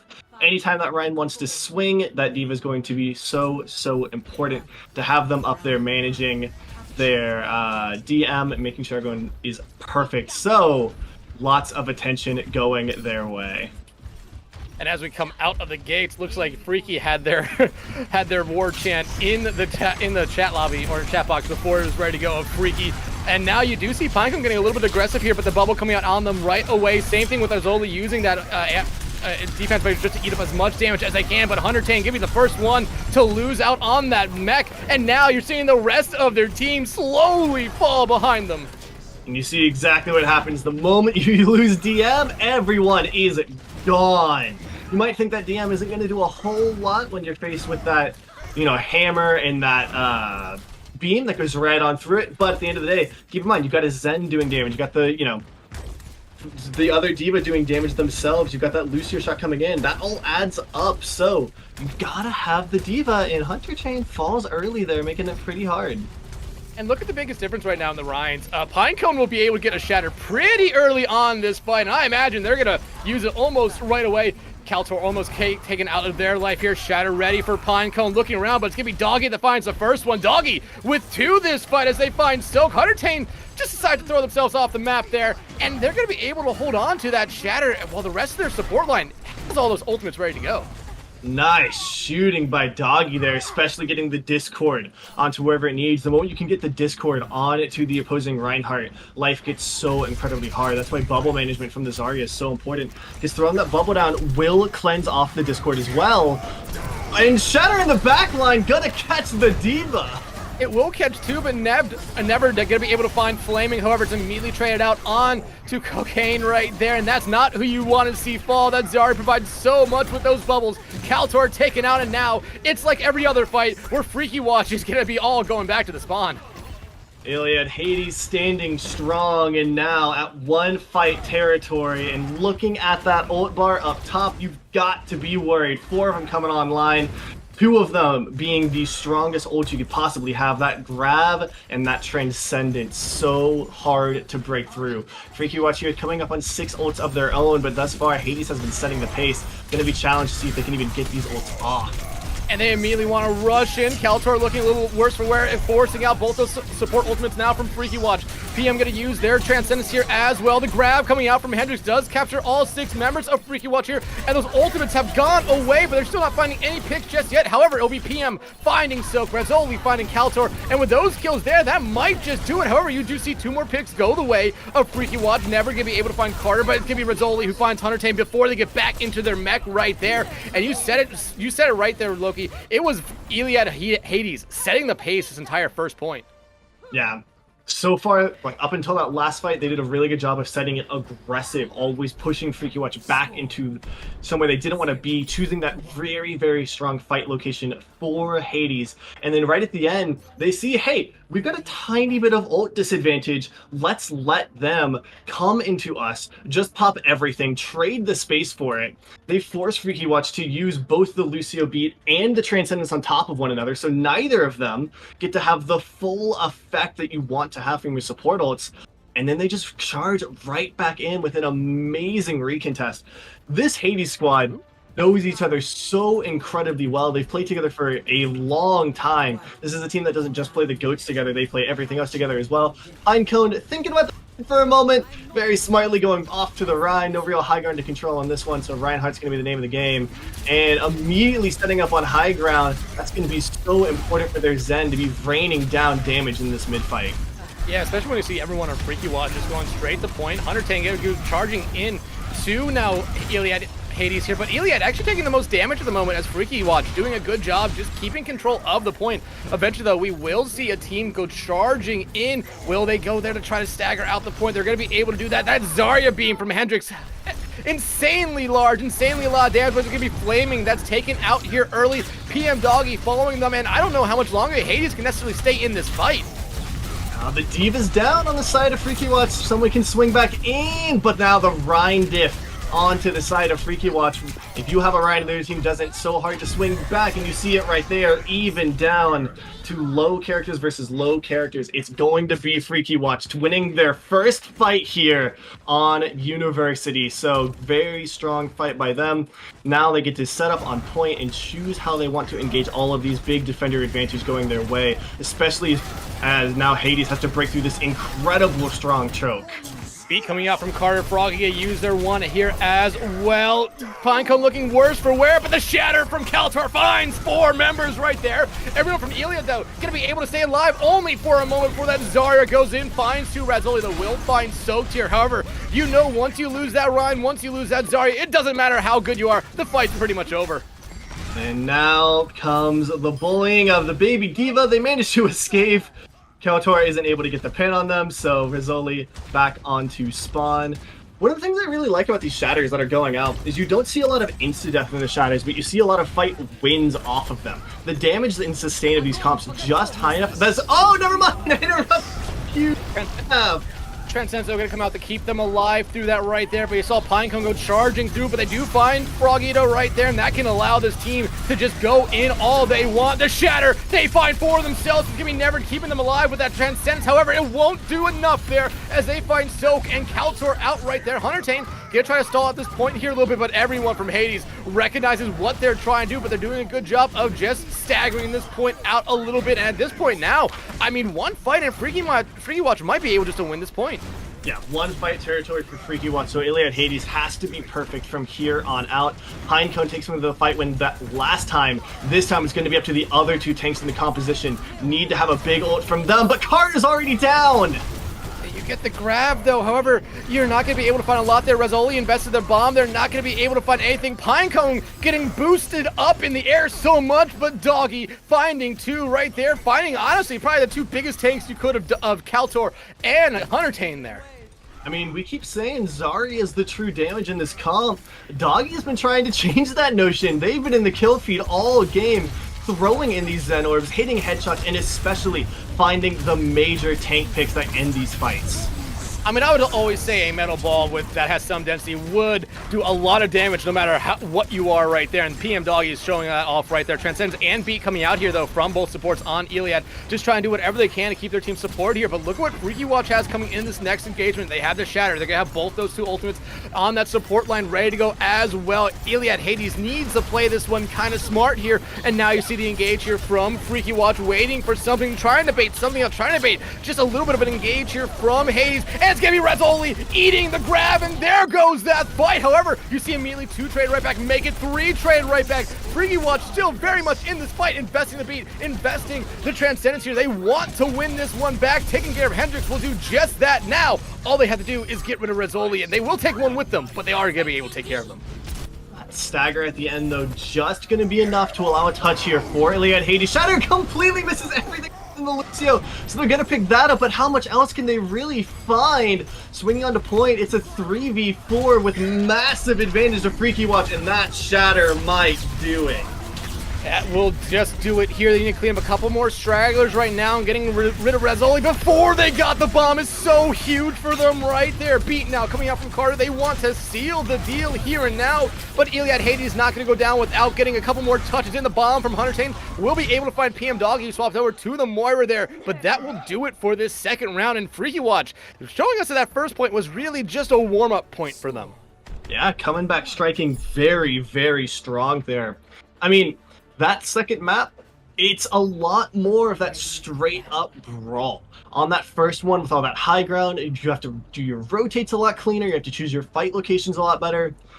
Lot easier on that university map. You stack on point, you take straight brawls into choke, and Freaky Watch is showing when we don't have to worry about the rotation, when we can just get the nice fight location and send it, we are the best team in this lobby right now. Their straight up brawl is insane, and it's coming off of very, very good control of the space on the front line. KOTOR is doing a really, really good job of finding the good hammer swings, not over-aggressing, staying within their lane, and doing their job, and it's leading to a massive fight wins time and time again.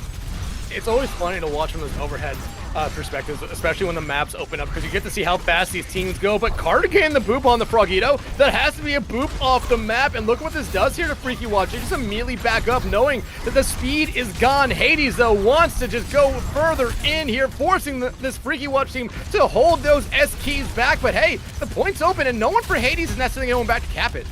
Yeah, you gotta stay as 6 here. They know that Freaky Watch wants to come back in, and as they give the space, they take the point. Hades, he's just getting instantly ran on by Freaky Watch. No chance to worry about it, but now the damage gone for Freaky Watch, and PM Doggy makes themselves known yet again. This Zen is just absolutely ridiculous. Like I said, you don't want to take a metal sphere to the dome anytime. Doesn't matter who you are, it will kill you. And PM Doggy is proving that right now. Yeah, I mean, the Zen damage is immense. The Discord's always hitting the correct target. They are getting outpaced on that Zen, but that's just due to the healing that Nerve is putting out at the moment. The Rhine diff, though, Pinecone showing it right now with additional 30% ult charge, so an early fight shatter here could be a threat. all support elements online here for Hades. Flaming Fury going to use their rally right now with the Transcendence coming out from Never, just try to get someone away, but they're going to be able to get the charge. However, they're going to get stunned out of it right there. The Shatter comes out, but it gets blocked by a bubble. However, it will hit onto Never, forcing Frogito to use their own beat there. Carter using their beat as well. Everything coming out. It's a 6-man. Shatter coming out there from Kaltor, and down goes Hades. Sometimes you don't need the macro, sometimes you need just one big swing of the hammer. Kaltor takes a fight that looked close and puts it in the record book. 6-man Shatter wins that one and gets Freaky Watts for their first time on to this point. And now Hades has to think about how to retake. We saw how much trouble they had with it last time. This time going to need to rely on a grab as Rizzoli noms their way onto Cocaine Chans. Second time this map, they've been able to eat a grab right here. Like you said, they are hungry and they are being fed. Hendrix gonna be able to find Kaltor right there. And down the Rhine, how much can you really do right here? The answer, not much. It's just Freaky Watch backing up here. Well, we asked, is Hades gonna have a problem retaking? The answer, very quick no, as no issue whatsoever. Rizzoli manages to set pace. A lot of times with those Zaryas, if their grab gets 8, you see people dying pretty soon after, and it's because they go aggressively trying to get that grab in. The best way to get a grab is to unironically just walk at the other team and shoot it at your feet. And so as a result, if it gets 8, you're out of position a lot of the time by the end of it. And Freaky Watch gets punished as a result. And Hendrix gets 8 now! Number 3 in this series. Get the counter started here early now. And this will force Freaky Watch to get a little bit aggressive. Never gonna use that Transcendence just to get their team in here. Pinecone gonna be healed up here by that beat. They have a Shatter ready to go. Will they be able to find the 6-man that Koltor did? Not gonna be able to find anyone there, but they're still able to find Koltor. Now Pinecone getting rid of Soak, and that will most likely do it for Freaky Watch in this fight, but they have to keep a touch on point. Pinecone has to throw that shield against Never, and it's gonna be Never to actually take some out right there. However, you still do have a Huntertain here, keeping this touch alive, but the rest of their team slowly dying behind them. Bomb now coming out from Rizzoli. Oh, Hunter, you were in a good spot to just deny that DMAC right there, but you just were not in the right spot when it came out. But hey, Iliad Hades winning our first map. Taking it in a very strong fashion. Congratulations to them.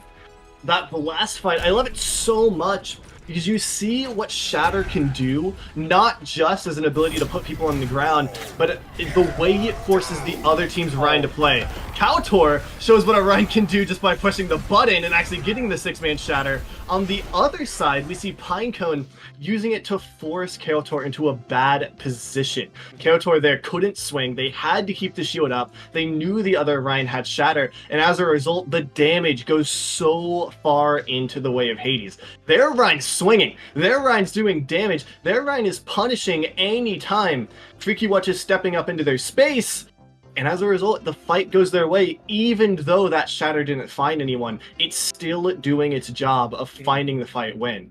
Iliad Hades seems like they're winning very strongly off of the macro of this, of the strong rotations, of the posturing with their abilities, of getting these combos down. Freaky Watch, on the other hand, is winning by pressing Q and hitting 6 people. Like, it's just straight micro plays time and time again. And so it's a little bit of a war of two ideologies here as we start to work through these maps.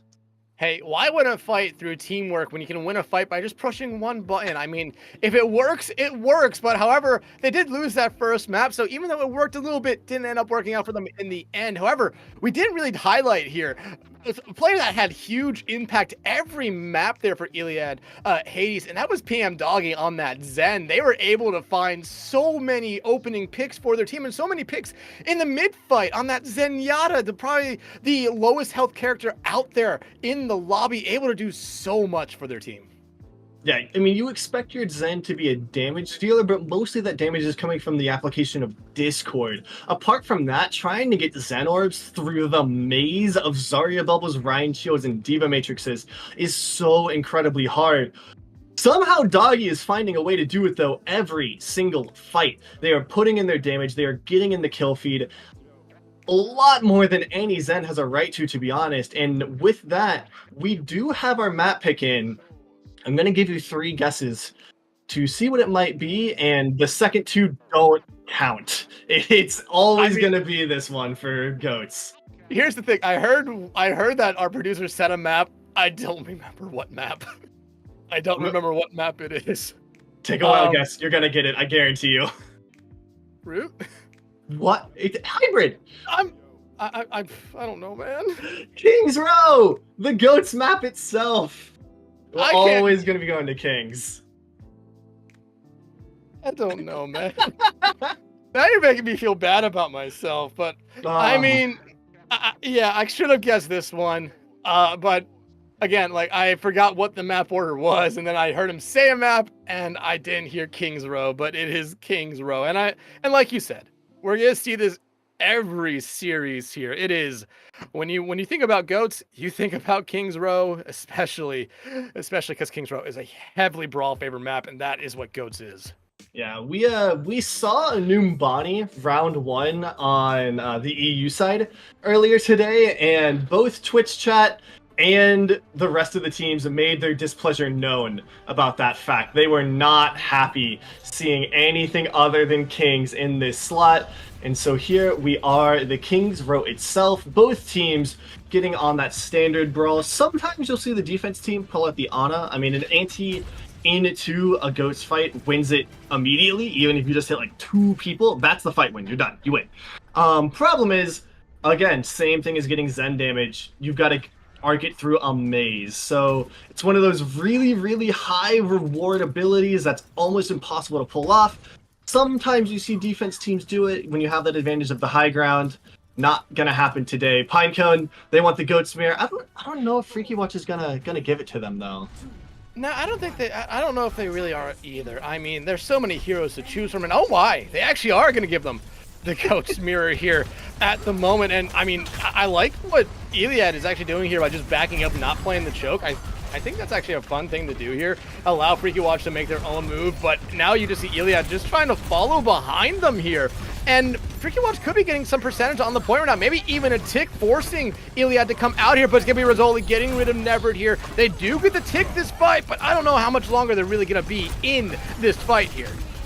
Yeah, I mean, not too surprising to get the tick. Losing the Zen means you probably have to arc out now and get a little bit of a reset. We do see typically teams get that first tick in this neutral. It's just so hard to hold any space against a Ghost Comp without ult. But now as Rizzoli falls, Pinecone taking so much damage, but the Fire Strike, never mind, finds 2 and a little bit of help from the Brig will put that fight out of question. Iliad Hades not only holds, but gets themselves set up as well as Pinecone already a shatter ready to go. And again, we talked about this a lot the first map as well. I mean, just how fast Pinecone's able to build these shatters, throws it out there, able to land onto 2. Never not going to be able to keep themselves alive here. The beat coming out from Frogito a little bit too late, but they want to keep this fight alive. Carter going to respond with one of their own here as Huntertane peels out as the rest of Freaky Watch looking to peel out as well. So that's a rally and a beat to leave, not even to stay in. Freaky Watch commits a lot of their support ults there for 0 value. Now they have to go back in, relying completely on these tank ults. The only thing they have in their pocket is that Transcendence. A grab that does not get 8 right there. The Transcendence coming out from PM to keep them alive. Now the grab coming out from Hendrix. That one not going to be in there. The shatter, though, from Pinecone. Going to come out fine. 5 Rizzoli with 4 right there. A huge play from Hades.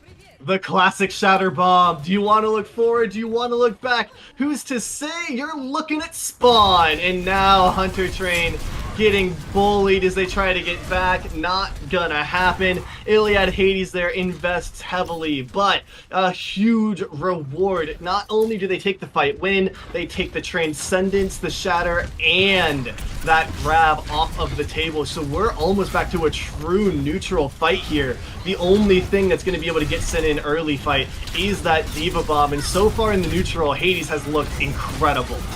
Oh, Pinecone, though, taken out here early. Hades has to stay in this fight here. If they can find one, it will immediately flip this fight on its head. Fargator does have that beat if they want to play aggressive. Same thing with Carter, but Carter has to use that one early because the fact that Pinecone just isn't there. Bomb from Huntertane. It's looking deadly. It's not going to be able to find anyone because Flaming died beforehand, but now Freaky Watch finally has that opening they're looking for to get on the point. Rizzoli's mech taking out the beat now from Frogito just to seal the deal here. PM Doggy will get the touch, but how much longer they actually be able to stay in this fight? Down Rizzoli, down there Ryan. They're all just throwing their bodies at the point to try with a hope and a prayer, but there's no one answering that one. Yeah, I mean, you gotta commit. You get your ults back so fast anyways. There's no reason not to just use them and see what happens. Hades there, not able to pull it out. There's still an amazing hold. 3 minutes, 30 seconds, not bad at all for that .1. Great job by Hades to set themselves up for the rest of this map. Now the question is, how is Streets going to go? It doesn't look like they're going to get that big arch hole that a lot of these teams rely on. So instead, Hades going to have to defend corner to corner here. Grab coming out, not going to get 8 this time around. The shatter, though, from Pinecone will find 4, will get immediately, find Soak. Kaltor taken out, and now, like every other time, the rest of the teams shortly to follow. And as I say that, Iliad Hades cleans up well enough. Pinecone, their shatters have been good but not great all day. Finally, when their team needs it, they do hit one of the great ones. One of the best ways to deal with getting grabbed is to shatter. Rhines like to swing, and the best way to deal with it is to put them on the ground. And Hades now gets to lock up in the best choke point in the entire game, especially for GOATs. No grab getting 8 this time. The bomb, though, going to come out. Not going to be able to find anyone's never to also invest their Transcendence just to keep everyone alive throughout this fight. Iliad Hades, though, looking a little bit worse for wear. Looking a little bit worse now without Pinecone. Freaky Watch gets hella aggressive right now, trying to find whoever they can as it's Hades backing out of this one. However, they just decide to engage in to slow down this card as much as they can, and Never pretty much going to end that fight right there with a kick to the face. Yeah, breaks through that arches. Pinecone there. They went on that high risk, high reward play. The play there, you throw in bomb, you pin the Reinhardt, everyone dies. Just like that, with no Reinhardt to shield off. Nothing you can do about it. Sadly, Pinecone got somebody else, so they take someone else on the lone adventure. Kaltor's still there, and that just leaves a Pinecone 1v6ing. Not working out for them here. And immediately you see Hades come right back in. PM finds one, but they will lose their life right after finding Soak. The beat from Carter not going to be enough to stop a bomb if you're standing right next to it. Shatter from Pinecone finds nothing but shield. Beat now from Frogito as they immediately feel like they have the momentum back on their side here. Looking for anyone they can, but it's still just Iliad Hades doing a good job. Flaming Fury being the front line there for a moment on that brig is very interesting, but it did work out for them, especially as they use their rally and force this Freaky Watch team back. You watch having to back up a little bit. Ability rotation, though, still pretty even between either of these teams. The health, though, Pinecone falls so low, and they're having to give up so much back for it. The ult's on lock for them. They have that Transcendence to work with it now, but they still need to find a tank ult if they really want to close this fight down, as Freaky Watch is loaded up. Grab coming out, but it's going to be Rizzoli finding Kaltor. However, you immediately lose 2 right after that if you're Hades. Transcendence coming out, but it's all Freaky in that kill feed right now. Make it 4 straight kills for those freaks over there. 5. It's a team kill, and that might just be that second point to the freaks. I think just enough distance is going to be there to touch if Hades really wants to throw themselves in. They are here, so one last fight. We're capping second, or are we ending here? This is for all of second point, and the shatter is coming! Man, shatter from Pinecone might just stop it here, but Soak finds Flaming Fury. Carter immediately invests the beat in to try to keep this fight alive. The bomb from Rizzoli, not going to be able to find anyone. Iliad Hades losing member after member. Hendrix taking himself out of this fight, but that'll be point 2 going over to Freaky Watch. A big investment and a big loss. Shut down is Hades there as they try to stop the point. And the big part of it, Freaky Watch only used the one ult, only that shatter to keep everyone going. Meanwhile, Hades' massive investment across the board. So Freaky Watch now is loaded up on all of the ult advantage they need for the rest of third point. And this is a snowbally comp. So if Freaky Watch can win this next fight and keep it going, they should cap with time. DM does have that Transcendence ready to go here, so if they do feel like one of their tanks is getting low, just pop that off to keep them alive in a fight here. But like you said, Freaky Watch on such an advantage right now. Iliad really just waiting for some of their ultimates to build up here. Hendrix, though, has to fall back a little bit here. The Transcendence going to come out here to keep that Zarya alive, and Iliad wants to play aggressive because they have this radio. 4 ultimates ready, though, for Freaky Watch. Here comes ult number 1. Pinecone going to throw out the shatter. Fine 3. 2 members already taken out, so a huge ult advantage for Freaky Watch will all go to waste here. And that's so sad. Freaky Watch turns the corner. They have the massive ult advantage, but instead of pushing metal, pedal to the metal, going aggressive, they relax a little bit. They allow Hades to find their time, and Hades takes, if you give them an inch, they're going to take a mile. Just right there, huge shatters come through, and Pinecone already looking to get another one. And they're about to have another shatter here right now. It comes out, it finds four, forcing out both those support ultimates from Freaky Watch. But Kaltor, they have a shatter of their own here. They will lose their Zarya. The Grabo coming out from Hendrix, gonna be able to trap every one of those freaks. No one getting back to that cart. And at a point where you thought it might be snowballing, Iliad Hades able to deny that snowball and come back with a snowplow. Yeah, clearing the way, though, every single time is Kaltor. I mean, this is just absolutely ridiculous. Freaky Watch doing a great job with it. Pinecone, though, when the world needed him most, stepped up, found the shatter, put in the damage, and stopped Freaky Watch in their tracks. Exactly what you're talking about there. They stepped forward and just broke all of the momentum off of one button press. We talked about last map, Pinecone able to get those macro shatters, able to get 2 in the backline that lead to fight wins eventually. Able to use their shatter as a threat to force Kaltor into bad positions. Now we see the other hand, where a huge shatter leads to an utter stop in their tracks of Freaky Watch, and that's going to put defense in a position where it's not a great push, it's not a bad push. Generally on Kings, you still want to cap, full cap with it, even if you don't cap with time. Freaky Watch not able to do that there. Still defensible, though, if they manage to have this good hold on first, like Hades had, and manage to get in at least 2 fights at this arch, that starts to lead them to a pace where they can hold it.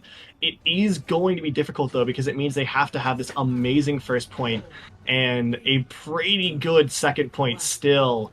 So if Hades manages to take this, fight to him, keeps it up tempo, get this cap in less than 2 minutes, it starts to get dicey here. Absolutely, but hey, Freaky Watch respecting the GOAT's duel here again. It will be never getting rid of Pinecone. We've talked about in the past how important these Zenyatta's are, not only as healing, but damage as well. So getting rid of Hendrix, and this is the exact start that Freaky Watch really wanted. I mean, yeah, quick fight, get it shut down, send it back to spawn, good ult charge for you, no ult charge for Hades. The faster these fights can go for Freaky Watch, the better, because it's going to mean that they get to charge up their ults and Hades doesn't. Anytime you can start chasing down a disadvantaged team, that ult economy looks better and better.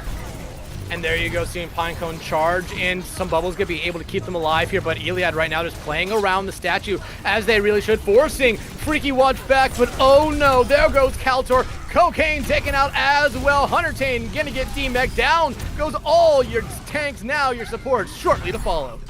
And Freaky Watch commits the cardinal sin there.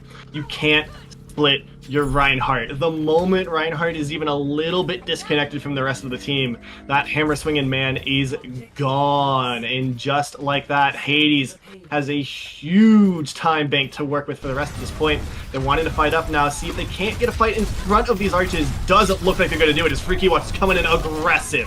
And PM taken out there. They had that Transcendence, and now everyone for Hades is falling to the ground or the spawn room. Rizzoli gonna get demeched right there, but what did they do? Did they go back in the spawn, or did they try to take pop shots until they can get their mech back? I think you just give up the bomb ult. Like, you're going to get another bomb anyways in about 3 seconds. There's no reason to stay in Baby Diva form. It looks like, though, they are gonna stay, so no DM to start the fight here for Hades.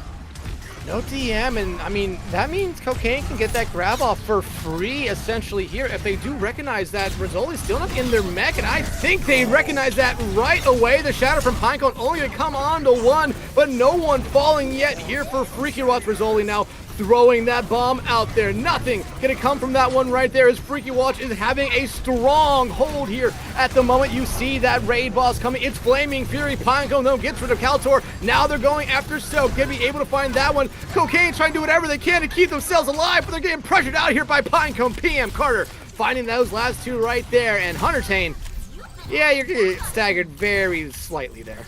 And that one comes off the back of an amazing rally by Fury there to give everyone the health they need. Rally in this GOATS comp, so incredible. It stacks up that extra armor, and armor is king in Overwatch 2 now and in GOATS. Anytime you have that armor, healing does extra. Life is incredible.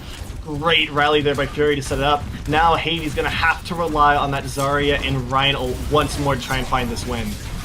Bomb coming out here from Hunter Tane, but it's gonna be Never finding Pinecone and Flaming Fury out as well. They decide to invest the grab here, even without those two players. That might have been a huge mistake there from Hendrix, who immediately gets punished for it. Rezzoli, though, will find one, but that's gonna be all that Hades gets this fight.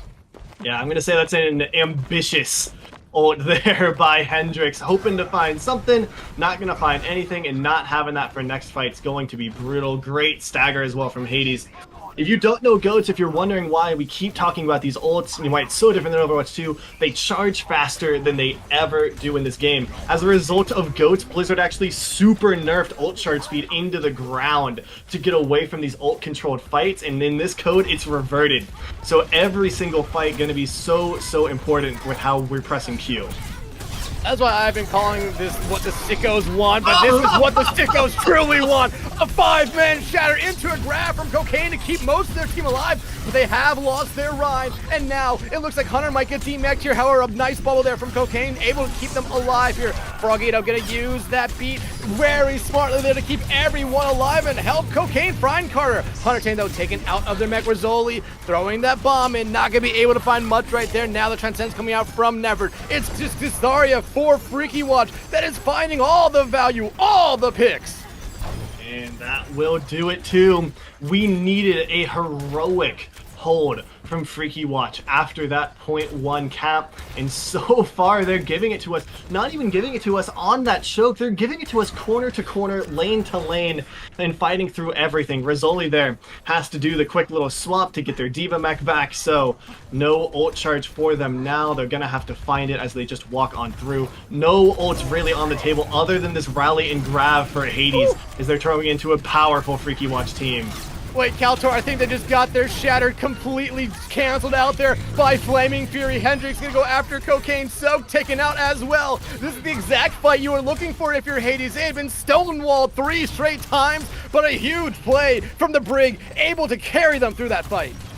I mean, an Ajax Shatter, always gonna be very kind to you. And Hades is gonna come through here with 2:30 left to go. All they've got to do is clear one corner. One fight will take them to victory, and they've got about 2 to 3 fights to do it. So Freaky Watch needs to be heroic on defense once more. Well, the heroics might start right now with this grab, forcing out that Transcendence from the other side. The shatter, though, from Pinecone does find 2. Hunter Tane gonna get DMX, but it's Frogito sending Pinecone off the map. Flaming Fury taken out as well. PM Doggy, though, they've been able to single-handedly turn fights in the past. Will they be able to do that here? Iliad Hades just trying to stay in this fight, even down so many people. The beats coming out from both sides. Each team just wanting to win this fight so badly. Hades, though, recognizing, or it seems like they don't even realize they're down so many. They have the spawn advantage. Spawn is right there for them. Their players died earlier, so it makes more sense to take this fight. Someone's got a touch. There it is. Hunter Train, but they're so low on health now. Please, don't do this to us. Don't C9 it here. We do not want to see that. The Transcendence coming out there from Never. Pinecone gonna be taken out here first. And honestly, if you're Hades, back up now. Regroup. You still have a lot of time. No reason trying to keep this fight alive. 2 quick fights, 1 full one. Even if they lose the next fight, they probably still have, you know, a run in to get the touch. And they don't have a ton of ults in their back pocket, but if they take this fight long, they'll be even with Freaky Watch. So it's all up to pacing now. Can Pinecone and Hendrix make it happen? The raid boss on the field for the Freaks right now, doing a good job of holding back Hades at the moment. But right now, Freaky Watch, they understand they have this huge ult advantage. They don't have to use everything at once here. Hendrix is trying to find any opening they can, but Rizzoli gonna get D-mexed right there. And honestly, that's the fight for Hades. They just need to try to get Rizzoli back into a mech, but it's a 5-man shatter coming out from Kaltor. Again, they've had a 6, they've had a 5, they've had a 4, and it's a team kill here for the Freaks. That shatter actually amazing for Hades though. Freaky Watch had the fight won. They got Rizzoli into DMAC. If they extended the fight, forced Rizzoli to either go back to spawn or get their own mech back, that's the game. Instead, Iliad Hades here gets another fight and they don't have to go into Kaltor's shadow to get it. That's the one thing we haven't seen this entire map after seeing it 3 times last map. A grab, getting 8, a grab, and now a bomb coming up from the other side. Gonna be able to get rid of Carter. Does get the beat off in time, but Iliad Hades recognize that this is final fight here. Carter can get back insanely quick, but you really only have a Shatter on your side now. Pinecone needs to build that up. They cannot die here. The Shatter comes out. It's 9-5 right there, but there's no one dying for Freaky Watch here. The beat coming out to keep them alive through all of it. It's gonna be Freaky Watch here, forcing a map number 3. First time today I've seen a map 3, and what a defense there for Freaky Watch. Fighting corner to corner, fight to fight, and doing it well. They make sure they have the ults they need every single fight, no matter what happens, keeping themselves an advantage. That's amazing economy by Freaky Watch. And then when the time comes, when the fight is ready, a huge Shatter comes through, but it's not enough, because the damage that Freaky Watch has done to Iliad prior to the Shatter going off is enough to make it just absolutely useless. Everyone stays alive long enough for that beat to come in, and as a result, we are going to map 3. And I haven't seen that yet today. For those of you who haven't seen it either, that means we're going to Assault. 2CP here makes its return. Oh man, you did not see the stream before, or the series before us, did you? I think that went to 3 or 4 overtimes. Oh, yeah, no, it goes forever. Like this is true sicko watch now on 2CP. Hey, and I will say this, I am someone who absolutely loved Assault and really do miss it, so it is always great to see it come by. I see you shaking your head. You're insane. Yeah. You're insane. Of course I'm insane. I'm casting this. But I truly did like Assault. I thought it was very fun. I thought it was just something that the defensive team had a huge advantage, because if you stop that attacking team 2-3 times, it was very tough for them to do anything. But in GOATS, it gets turned up to not 11, make it about 17 on the intensity. Yeah, we're running into an unstoppable force into an immovable object of GOATS wants to snowball. Everything it does is a huge snowball comp. So you take a fight win, you get yourself the advantage for the next fight, and even more the next fight, and even more the next fight, and so on and so on and so on. 2CP, however, is massive defender's advantage. So it's that really weird trend where first point is impossible to hold his defense, and second point is great to hold his defense. So we see a team coming off of a snowball win every single time for that first fight on second against a team with a huge advantage.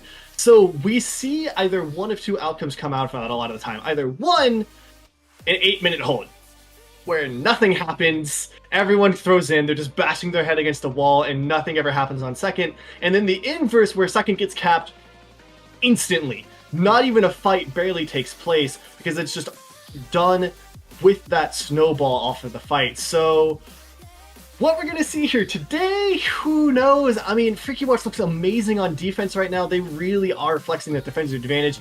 Hades had a really hard time with it. On Hades' defense, they did a really good job on just taking these normal fights and snowballing them. With that, though, we do have the map pick in. We are going to Hanamura, which is an interesting one for GOATS. Normally we see GOATS want to go to Anubis, so it's gonna be. I'm not sure what we're gonna see here. I love it. I truly do. You might recognize Hanamura mode as Hananoka at this point from Clash, and I think that game mode's never seen the light of day again. No. No, not at all. Bring back 2CP instead. I mean, I think everyone would enjoy that a lot more than Clash, but Hanamura was definitely one of those maps that when this mode got taken away, everyone kind of hated, because this map is probably one of the nicest maps just look in the game. So when it went away, it took away a lot, but it brings back so many good memories to see Hanamura back into CP for a GOATS tournament as always. And it looks like Neverd is asking for a pause here, so we get some more time to talk about what we really expect to see here. I mean, I don't expect to see much difference here in what we've been seeing. I think we might see GOATS, just as a thing. I think we might also see some Reinhardts coming out from either one of these teams. Some diva? Do you Possibly, think diva? Do you think diva at all? I think we might have a diva. I think we might have a diva eating a grab as well. So far, we've had one every single map. The divas have been eating. We didn't get to see a lot of them last map. Both of the Zaryas getting a lot more careful after 3 grabs. Got 8 on that map. 1, Hanamura is a bit of an interesting map. There's not as many corners to hide your grabs behind. Like, there's those big walls on first point, and there's a choke on second. Oh my god, almost. We would have never let him hear the end of it. Almost, but no, they made us through. So, we might see divas feasting a little bit more on this map, whether we do or not. We are about to find out. Both teams on standard goats. Here we go, y'all. Another goat's mirror. I mean, we did not expect this at all here. Like, I personally expect to see a Nana. I'm gonna be honest here, but now it's immediately Iliad Hades just going straight in, wanting to bring the fight to them. But hey, it's gonna be Soak that throws the first punch, and they're gonna be throwing a knockout into Pinecone right there, forcing this Hades team to fall back. Yeah, can't push without your Reinhardt, especially when you don't have any ults in this neutral fight so incredibly hard. So neither team really charging up much for that. It's just Soak that's going to find a bit more close to the rally. But oh my god, Pinecone! What is going on with you in this doorway? Pinecone, I mean, you saw their screen there for a split second. You saw their health go from 500 to 0 in the matter of half a second. They got melted immediately right there. That's the biggest problem with this. It's a surprise why we're seeing it, because how hard this initial choke is to get through. Yeah, I mean, Hanamura is really the only one that gives you this great choke. We see teams used to skip it all of the time just using skin TP because it was so ridiculous. Can't do that in this tournament, though. You've got to actually break through it straight up. Grab comes out. Carter has that beat ready to go, but they're not going to invest it here. Flaming, though, did invest their rally. The Shatter, though! Who else but Kaltor to find 4, but they will be the first one to be taken out as Iliad Hades just goes rolling through that choke. Kaltor keeps finding these huge shatters, but they keep finding them about 2 seconds too late. Saw it on King, see it again now, and now Iliad Hades set up on this point with 5 minutes on the clock. Don't be worried though. If you're a Freaky Watch fan, it's not going to be game over for them, as 5 minutes on Hanamura can be a lot, or it can be absolutely nothing. We're about to see exactly what it is here as we roll on through. Good ults on the table for Hades, trying to shut this one out before Freaky Watch can really get themselves back together.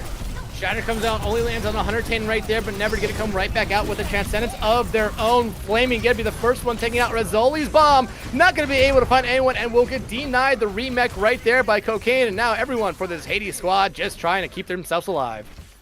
Yeah, right back to spawn with you. So Hades not able to get the snowball that time, as, oh no, can they get it? No, huge staggers coming through. A trade on just Soaked is good, but I don't think that's really going to be enough, especially with such a huge spawn advantage for this next point. So, going to be Freaky Watch all back together. Iliad Hades going to have to wait for those spawns, and that makes even more time tick away. And with only 16 seconds above 4 minutes, they're about back to even right after those 2 fights. And Freaky Watch now starting to charge up that ult bank. The only thing they don't have online really is that Transcendence right now.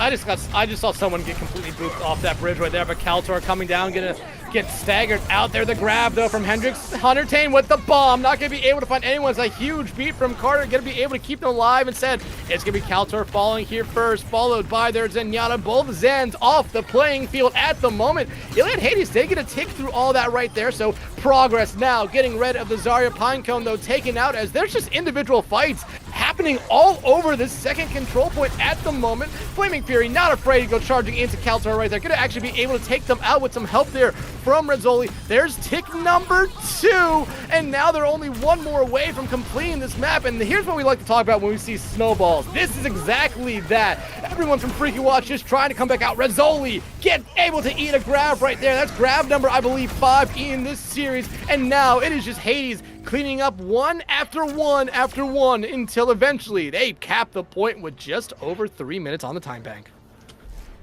The 3 minutes got a good fight in. They choose not to take the choke, just run it straight towards point, which honestly, in this Goats v Goats matchup, isn't that bad of an idea because it forces everyone on a high ground to drop into you, which means you can hit them during their rotation. It really ends up flipping the map in a very nice way. Because at the end of the day, who really benefits from holding high ground in this Ghost comp? I mean, you've got your Zen on high ground, which is massive, but if you don't have a doggy, then it gets pretty hard to find value out of that Zen. So great job by Hades to find the right rotate and solve it on through. Y'all at home, though, saw how brutal these chokes can be. There's a reason why Sim was so meta on this map when you were playing comp, and it's because getting through any of these chokes and getting through any of these rotates is just so hard. The best way to deal with them was just to skip right through them. But once again, no Sim here. Everything that's got to be done has to be done straight up. Hades was able to solve the problem on their end. We saw how hard of a time Freaky Watch had with rotating on their last control map. They didn't have to worry about it so much on Kings, on that defense they played so well. Here, though, they are going to have to worry about rotating through space, rotating aggressively, and hopefully something has changed since that first Oasis map, because it didn't work out great for them there. Pinecone, nice early shatter as well to get some more charge on the board. Or not shatter, or Fire Strike. It's like Freaky Watch didn't expect that to happen right there, but Hendrix first one taking away. We see an Ana. We have an Ana on the field here, but my feeling is it's not going to stay on the field. No, probably not. Generally, if you want to run the Ana, you want to run it on defense. A little bit easier to do it there, where you can set your Ana back behind everything so they're not in danger of having to deal with a brawl. Freaky Watch, though, gonna keep the Ana on the field. They want to see if they can't charge a Nano up for their Reinhardt. As look at this, Pinecone, sneaking hammer, hidden Reinhardt. I mean, if I'm Freaky Watch, you have to be wondering where Pinecone is. Pinecone, though, will come charging in. Looks like they completely whiffed on 4 people standing in front of them right there, but now falling back a little bit. Okay, that might have been a little bit mean. But, I mean, at the moment, Hades doing a good job just holding this choke point. A lot like Freaky Watch did. A Shatter coming out, only going to land on the Hunter Tane, but Pinecone actually got slept through all that Rizzoli. Taking out Hunter Tane, going to get D-Mech right here, so no Divas on either side at the moment. Hunter Tane can get back in their mech a little bit quicker than probably Rizzoli can get back here. Beat now from Carter. Kaltor does have this Shatter Radio. You see him looking for it. The Nano onto them as well. This has to be scary. Transcendence coming out from PM Doggy. The Shatter coming out, only going to land on the Pinecone, but that Transcendence just alive long enough to keep them supported through it. Pinecone, though, looking worse for wear. How are they staying alive through all this? Hendrix using the grab right there, but still, Pinecone somehow alive. Everything being pumped in to this Rhyme. Kaltor gonna be followed by their own Rhyme. Now, it seems like Freaky Watch found that opening they were looking for, and it really comes off of the fact that Cocaine is absolutely charged at the moment. Talk about a GOATS fight and a half. That is what we used to see in OWL fights that go on for minutes upon minutes upon minutes. There, that fight takes a minute 30 off of that clock, and so on to second point. Not as fast of a cap as Hades Freaky Watch had, but still pretty good. They already are just going to rotate straight to point. They're not even going to try and worry about high ground. Nevered almost to another Nano as well. Off the top rope! Yeah, he finds 3, and oh no, here we go, one more off. Is what you love to see. Say his name and he appears. Pinecone is, Pinecone is ready for this. Coming in with the Shatter, catches everyone from Freaky Watch on the back foot. Nobody was prepared, and that's a huge fight win. If Iliad Hades wins one more fight, that's gonna put them in time advantage. But look at this. A Shatter and the Nano on the table, ready to go, and Nano's already out. Nano's out, the bomb out from Hunter Tane right now. Kaltor looking for that opening, looking for the Shatter. Gonna get stunned out right there, but still looking. However, you do see Pinecone come charging in. They have a free Shatter, and free, they will take it. A huge ante to completely cancel out that Transcendence there from PM Doggy. Gonna be able to find Flame here, but look at that point. Almost 2 ticks for their Carter. Gonna invest the beat. Kaltor not gonna be able to land that one there on the Hendrix, and it will be Hades now cleaning up this fight. 2CP, the fight win eraser. A great fight there by Freaky Watch, completely and utterly won on their end. But doesn't matter, because spawn advantage is so incredibly strong on these maps. Hades does a really good job of staying alive, even with their diminished numbers, giving enough time for everyone to come back. And now Pinecone is the one ready to go with a Shatter. Nerved at 50%, so if they get a good nade here, that might just get them to that next nano. And the moment your Ryan is nanoed and swinging through 6, they have another Shatter. Pinecone, do it again. Oh, there's the grab heat we're looking for yet again. Make it number 5 or 6 already this series. A huge Anthony there onto Carter. The Shatter coming out from Pinecone will find Kaltor. The beat from Frogito gonna try to keep them alive, but no, it's gonna be Pinecone saying sayonara to them off the side of the map, and it seems like the rest of their team is deciding to do the same thing. Yeah, and they are gone. 2 minutes on the clock, and this is 2CP, ladies and gentlemen, and everyone in between. Now the snowball starting to get up here for Iliad Hades as well. Nevered not getting the healing that they're really expecting to get in these fights means they only got 30% off of that last one, so they're gonna have a nano here, but they're gonna have to charge it up as we go. So Freaky Watch takes a little bit of poke. It looks like they will get their Ana up to that nano charge, which means Kaltor is gonna have their Shatter. Nade in, not gonna find anything, and everyone's trapped in this hallway. Nano coming out on to Soaked right there. Bomb from Mazzoli. Looking like it's not going to be able to find anyone right there, but the raid boss without the raid gonna fall. Same thing with Nevered right there. It was a good attempt, but in the end, it ended like every other attempt before it. Yeah, I mean, you don't want to go up that hallway. Like, it's not a great place to be. You're looking down the barrel of 6 people who are oh so happy that you've confined yourself into a tiny space. One Fire Strike does all of the damage ever. It gets you to your Shatter. I mean, you can right-click for days in that. It's so great anytime you see a team trying to rotate up that high ground. Kaltor very smartly is going to go across this platform right to point, hoping to catch people in rotation. The rally coming out here from Soak, the grab now from Cocaine. It's gonna be able to find Flaming right there, but now the Transcendence out here from PM Doggy. Freaky watches a great start, but a Shatter from Pinecone finds 3, cancels out Kaltor's Shatter. They tried using it at the same moment, and Kaltor, the next one, taking out Freaky Watch. It looks so good, but again, it's resulting in the same result as every other fight with a loss here, and now they only have one more try. 30 seconds on the clock. It's got to be a quick one as well. Can't have any big long rotate. You're going to have to show up here, peek the door, and immediately run your butt to point, because you don't have much time on the clock. You don't have many ults to your name either. Really only Hunter Tane with that bomb.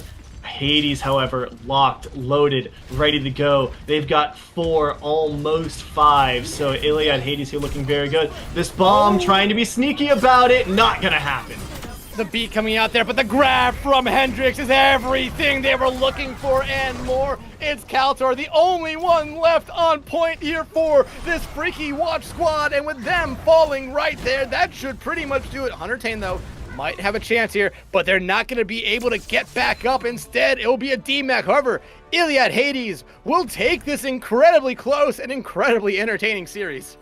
Yeah, after that first, Oasis control map, we were a little bit worried. Is this going to go either way? And then a heroic play on defense for Freaky Watch takes us to map 3, where their attack just cannot break through. An amazing performance from both of these teams. Hunter Tane, so good to see you on that Diva. Absolutely wonderful.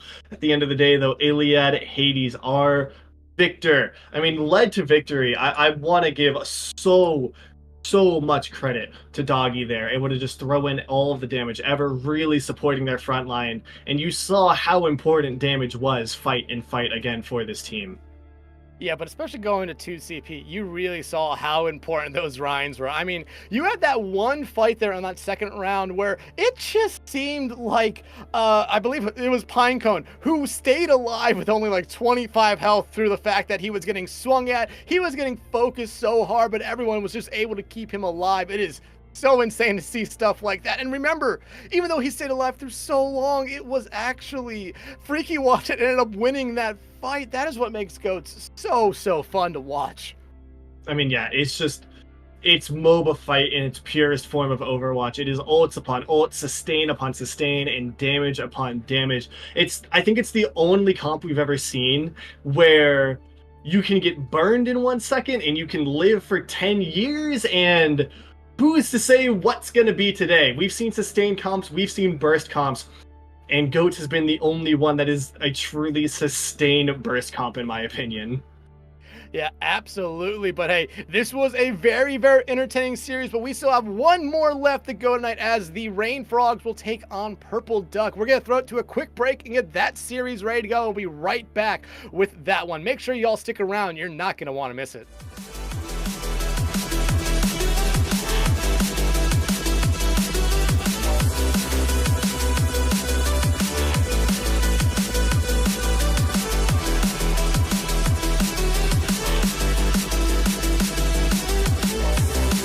You say you want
crazy, Malin.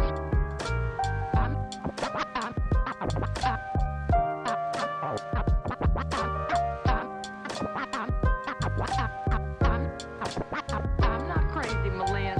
I've just been in a very bad mood for 40 years. 40 years.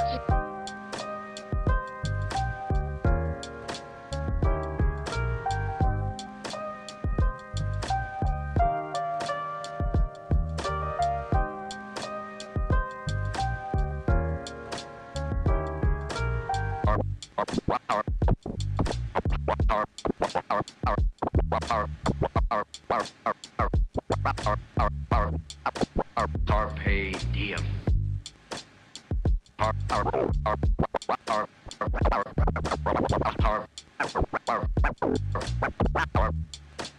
Carpe diem.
Yo.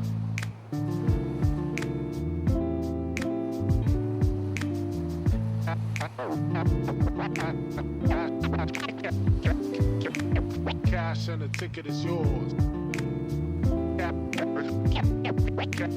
Cash and the ticket is yours.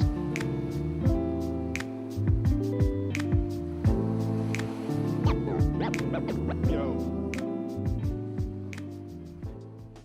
All right, welcome back, everybody. One more series here to wrap up the day with the GOATS tournament, and we have Rain Ducks. Wow, I messed that up already. Rain Frogs and Purple Duck. No one noticed that. No one knows that. Again, Dexatron, that's Loki. Loki, we had a lot of fun last series. I expect we're gonna have a lot of fun here again today. Yeah, personally, I'm partial to the purple frogs and the rain ducks. I mean, I can only imagine a duck with the little rain boots on. That's adorable. So, but either way, we are stuck with frogs and rain boots and ducks that are purple. And I personally am still very, very excited to see both of these teams. Both of them a little, we're seeing rain frogs actually very international team. We've got Canadians on it. We've got people from Mexico on it. We've got people from Costa Rica on it, Samoa, Malaysia. So this is a team that has scoured the globe to come up with the best frogs they can possibly find. The frog for it, who is their main support? They've got Mercy on the frog. So if that's not the best frog we've seen today, I'm going to be disappointed. They have to live up to their namesake. I mean, they technically do have two main supports there. That's true. And it does look like Yellow is actually the person that... Oh my god, I've lied to you all. Yeah, is going to probably be playing Lucio here, but it's actually surprising. Rain Frogs, just looking at their team sheet, has the most players that I've seen so far with, I think that's 8. Yeah. So we could be seeing some subs, and that's always fun to see. And I mean, Loki, we had a lot of fun last series. Where are we going the first map? I know he told us. I forgot again. We are going to the one, the only Busan. So we are ending our world tour of Control by going to the Busan map itself. We are bussing there as fast as possible to get you back to this Overwatch action. I love Busan. It's just pure brawl. Mecha Base especially is going to be an absolute adventure. Please give it to me first. If we see downtown and drum, and it's a 2-0, I'm gonna cry. I have to get Mecha Base in so bad. I mean, I would love to see that too. I mean, hey, taking a bus to Busan is pretty fun. Don't take the train though. But okay, I'm getting flamed by our producer here. Rhino, stop. But Busan, I mean, hey, I hope we see Mecha Base too. I hope we see City Center or downtown, whichever one it is. But Drum would be a fun one to see as well. I just think you have three good maps, and Loki, you get your prayers answered. Bro, it's Diva's home. She's got all her friends down there. Hopefully, I think we're gonna see one of them in a future season too. So it's all coming full circle with the Divas. It's rainy here on a cloudy day. What better time to be inside smacking each other with hammers? That's what my mom always told me to do whenever it was raining outside. Don't go play, stay inside, hit your friends over the head with a hammer and a mace. It's the only way to be safe when the weather is not great. Yeah, you want to know what my brother did when it would be raining outside? What's that? He would just play indoor football, and he would just tackle me into walls. Well, hey, we've got two people, Reinhardt versus Reinhardt, ready to execute some tackles, so this is going to send you right back to your childhood. Yeah, except this time the Reinhardts are the same age, not 5 years older. But it's exactly like you said. It's going to be the Reinhardts starting off here, just trying to make that space for each side. Lethal going to be able to help their team, but it's going to be Shanks finding Kaio out, and now Lucera going to be able to just start cleaning up the frogs here.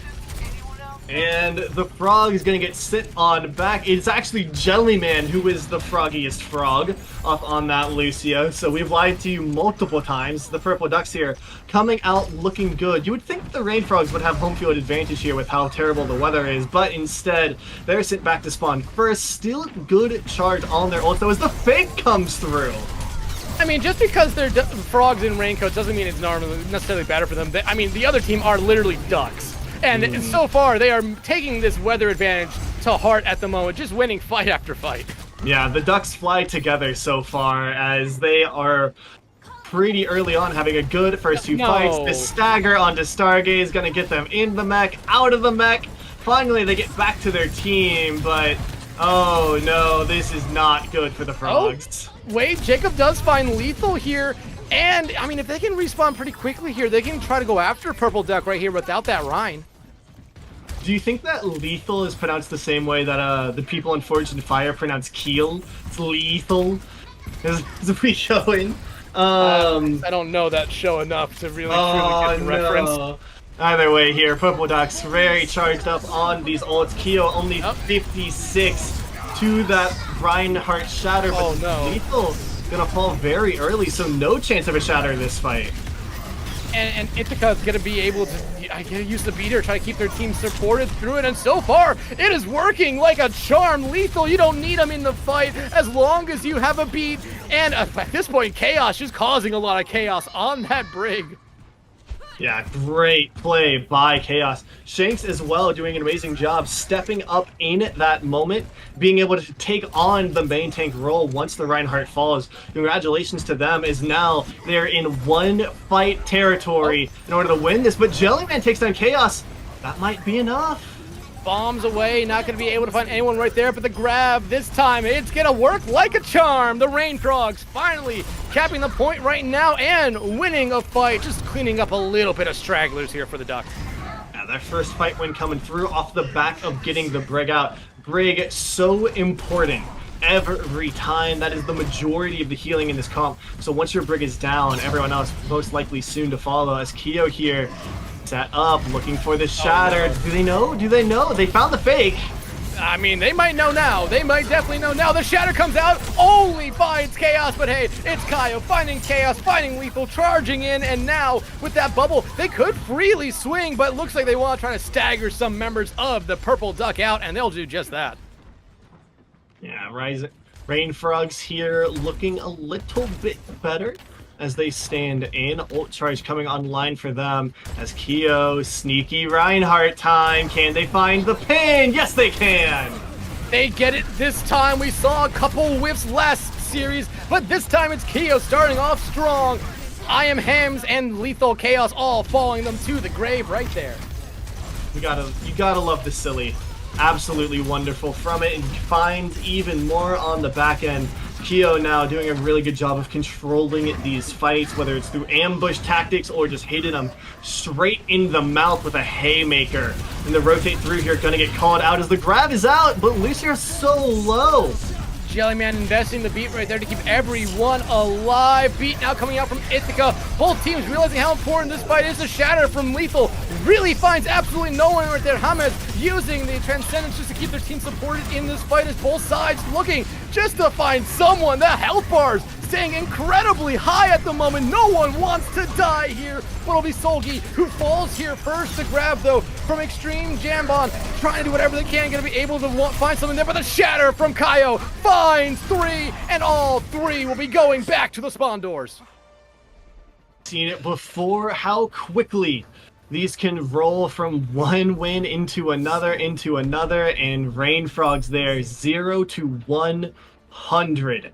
When Purple Duck was one fight away from winning. Great performance by them to get that back and going. And I've got to give a lot of the credit there to Keo on the Reinhardt. An amazing job of stepping up and really controlling the paces of these fights. Whether controlling them by shutting them down early, controlling them by protecting their team and letting the rest of the Frogs do work behind them, or controlling it just by throwing down the hammer, hitting a big shatter, and swinging away.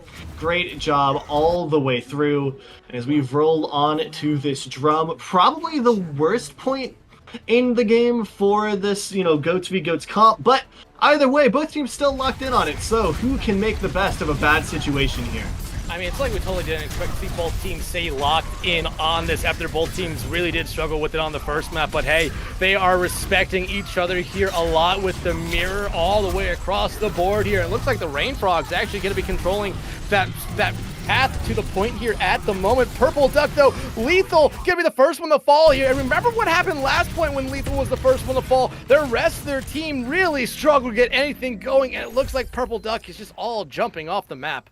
Yeah, especially in that neutral. Purple Duck doesn't have any ults to try and even that playing field back. Sometimes if you do have ults, you can pull it in just based off of, hey, they used a ton of resources to kill a Reinhardt, throw some big numbers at them, see what happens. That fight, though, no chance in that first fight neutral. So very, very good job by the Rain Frogs to secure that kill onto Lethal, and that puts Keo at 60% to this shatter as well. Jellyman also looking very clean, being the froggiest frog.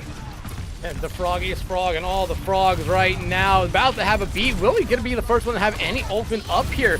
But Solgi getting a little bit too aggressive right there. Will fall by the hand of Chaos, but they do get the trade out there on the Shanks, losing their own mech here at the moment. Lethal trying to just poke their head in, trying to get a couple swings, but you see what happens. They immediately start to get melted down, have to fall back to get some support here. The supports, though, ultimates coming online for the Rain Frog. Same for Purple Duck here.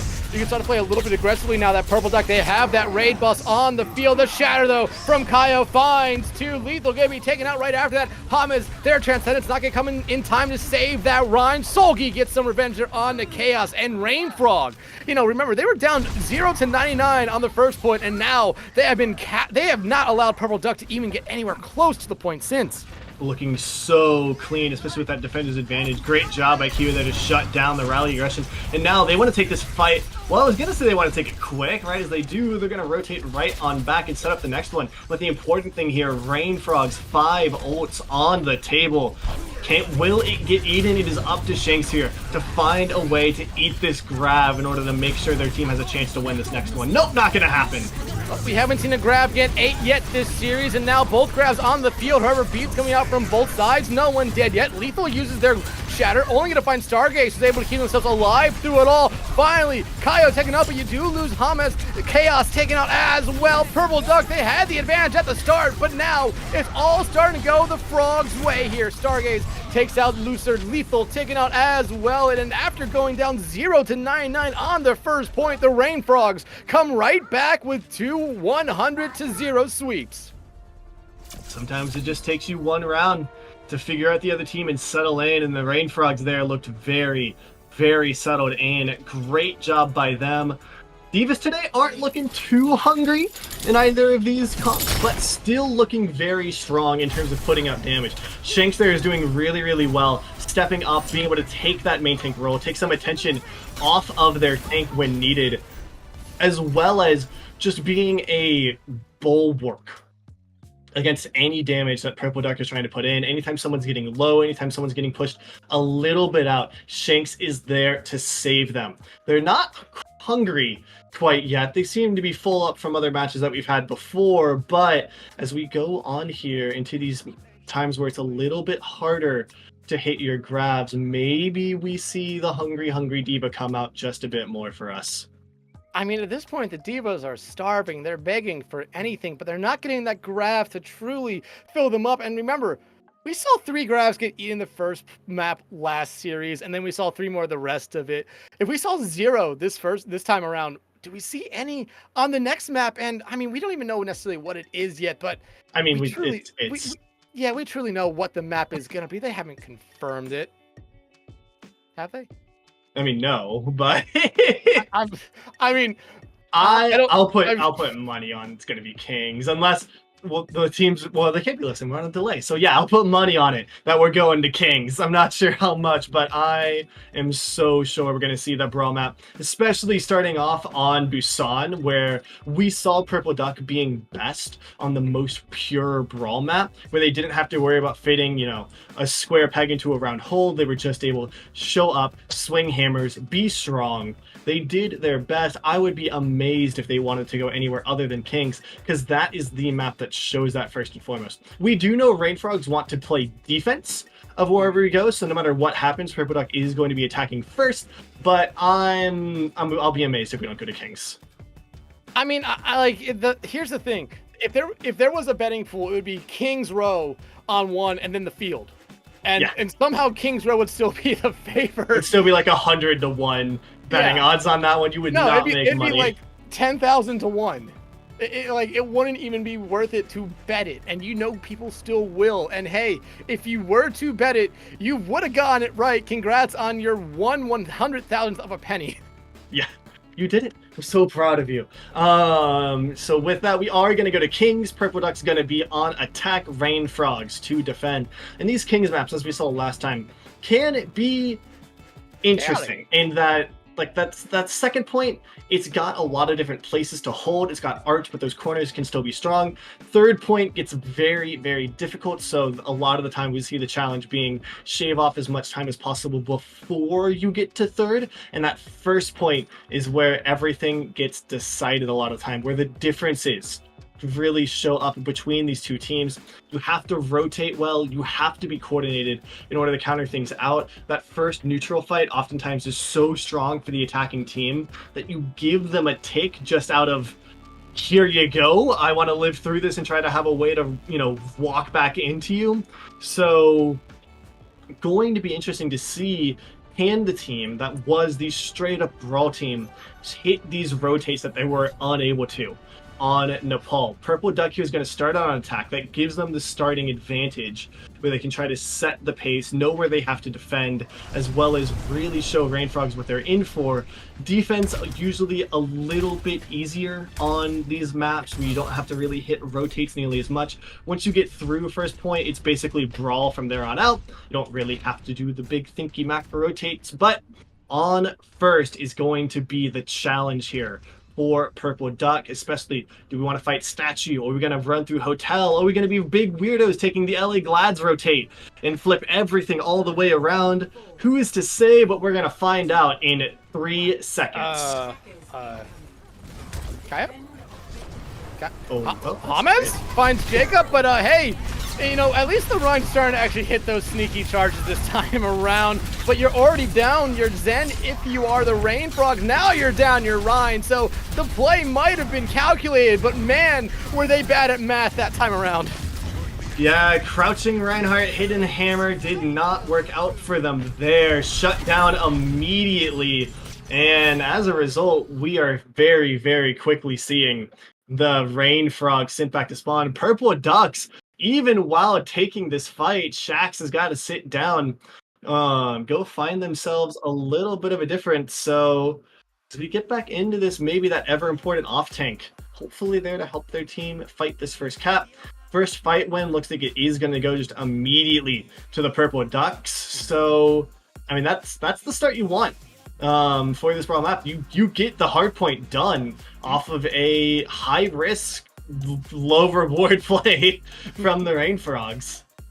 I mean, yeah, but I mean, I think that entire kind of play opened up with the fact that James found the Zenyatta out on the other side. I mean, what if they don't lose their Zenyatta? That charge really works out. You get that Discord orb thrown onto the Rhine, and you're probably able to take out the Rhine on Purple Duck instead. So the fact that they lost their Zenyatta so early came back to bite them, but hey, back in game. Right back to it. Shank's not going to have any ult charge, but we're going to see how much that really matters as we're actually in a 4v4 now as the point just gets capped. Yeah, and it did seem like Rainfrog was trying to come back in and get the touch there, but a nice couple boops there from Ithaca and Chaos just to keep back that charging Rhine. However, now you do see them trying to contest Arch here, which, I mean, is a good place to hold. Great place to hold. I mean, we see some teams not even really commit to first point just because this Arch is so incredibly strong, and they've got a full fight set up for it. Lethal here wanting to find a little bit in, not going to be able to do it. And as this fight goes on, you've got to start looking at that shatter chart that's increasing over on the side. Yeah, Cool is about to have that shatter ready to go, but they're not going to be able to use it in time. It's Chaos going to bash them back to their own spawn. Shanks finding Solgi, and that will pretty much wrap it up for this fight here. Purple Duck looking to find a couple more for the road, though. Yeah, you gotta have some snacks. You gotta fill them on up. I mean, the Divas are starving, so you might as well get them something they can eat as they go along here. And Purple Duck so far haven't really seemed to be stopped by anything. First point right on through. Arches right on through. Now as we get to this next corner, is it gonna be the same story in these snowball comps? I mean, Shatter's ready for both sides here. Does anyone decide to use it first, or will Lucier try to use their Shatter, or the grab first? No, it'll be the Shatter from Cool. You're not going to be able to find anyone there, but the grab from Lucier going to be able to find a lot, forcing the Transcendence out from that side. Now Transcendence coming out from James, just going to try to keep everyone alive here. No one has died yet, except Chaos. But do we see Lethal invest the Shatter here? No, they're going to be able to find Jellyman. No beat, so they really have nothing to keep them alive if you find a huge Shatter at the moment. It's a fight into another fight, but really that's a fight win for Rain Frogs here as they've got him past the corner. One more fight will get him into the Shatter, but they die for it. Bomb gonna come out, not gonna be able to find anyone. Jellyman invests the beat into this fight. That's only gonna give Kuo that go button they are looking for right there. Shanks looking very low, but able to get away for the moment. However, the D-Mech did come out there, not what Purple Duck was looking for, considering they probably thought they had that second point capped. No, thankfully their Diva's gonna die pretty quick. If I'm the Rain Frogs, I'm not too worried about losing that fight if I'm the Purple Duck, I'm not too worried about losing that fight. Rain Frogs here looking for a little bit more, probably not gonna find it. I mean, you got around the corner at a low cost. Really what happened there was Rain Frogs just gave one fight to take another one. So if you're a Purple Duck here, you are plenty happy with that outcome. 3 minutes on the clock is a very good place to be at. And this rally, not gonna have anything from it. A good kite here from Purple Duck's gonna set them up with their own engage. And I mean, I understand the rally, but I like what Purple Duck did there. Just kind of letting him go away there. And now you look at what Purple Duck has. They have all three of their support ultimates ready to go into this fight. You think that would give them a huge advantage here, but we all know one pick in Ghost is so important. Grab ready here for Lucier, gonna come out. No one's eating this time around. No one's eating this series at all. Beat Transcendence coming out for both sides right here. Jellyman gonna try to get that beat up, but it will be the Shatter from Kuo. Gonna be able to find two, but it's Shanks with two already. Just this engagement. James finds their counterpart in Jacob, and this should pretty much do it here for Purple Duck. Finally gonna be able to win a fight and cap point 2. It's gonna give almost 4 minutes on the clock here for this third point. Plenty of time to work through all of the problems it would have on a point that's oftentimes pretty advantageous for the attacking team. As, oh no, the Briggs having a trouble again staying alive. Oh, Sogi, now Kuo falling as well. And I mean, this is the exact start that Purple Duck were looking for. This is what we didn't see last series, where it seemed like the attacking team had expended all their ultimates in the previous fight and weren't able to get anything going on their push. But now Purple Duck getting that push rolling. Yeah, looking incredibly secure here with ults ticking up as well. They've got Rally in their back pocket. This bomb, I was gonna say just make some space, instead it catches Ithaca. So now Purple Duck, they have to fight. They don't have the ability to rotate out, and never mind, they're just all putting themselves in a hole. Well, yeah, Hama's gonna fall there. Lethal tried to take one for the road, but a nice counterplay there by Kuo just to make sure they weren't gonna get charged off the map. Nah, so low investments from both teams, low investments wins from either team, no real ult charges up from it. As we see here, looks like we're going for the assassin play, shatter off the top rope, maybe, but I don't have it charged up, so we're just hanging out.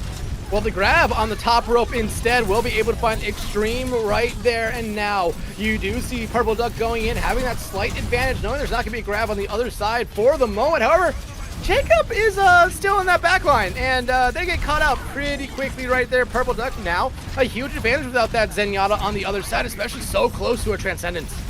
Interesting range flags rotate there. We're going to mean that Lethal has a man advantage and a shatter in their pocket. No Transcendence to deal with it. Can they find it? No, they can't. Instead, it's going to be the beat, sending the aggressive Rainfrog's team into the Ducks.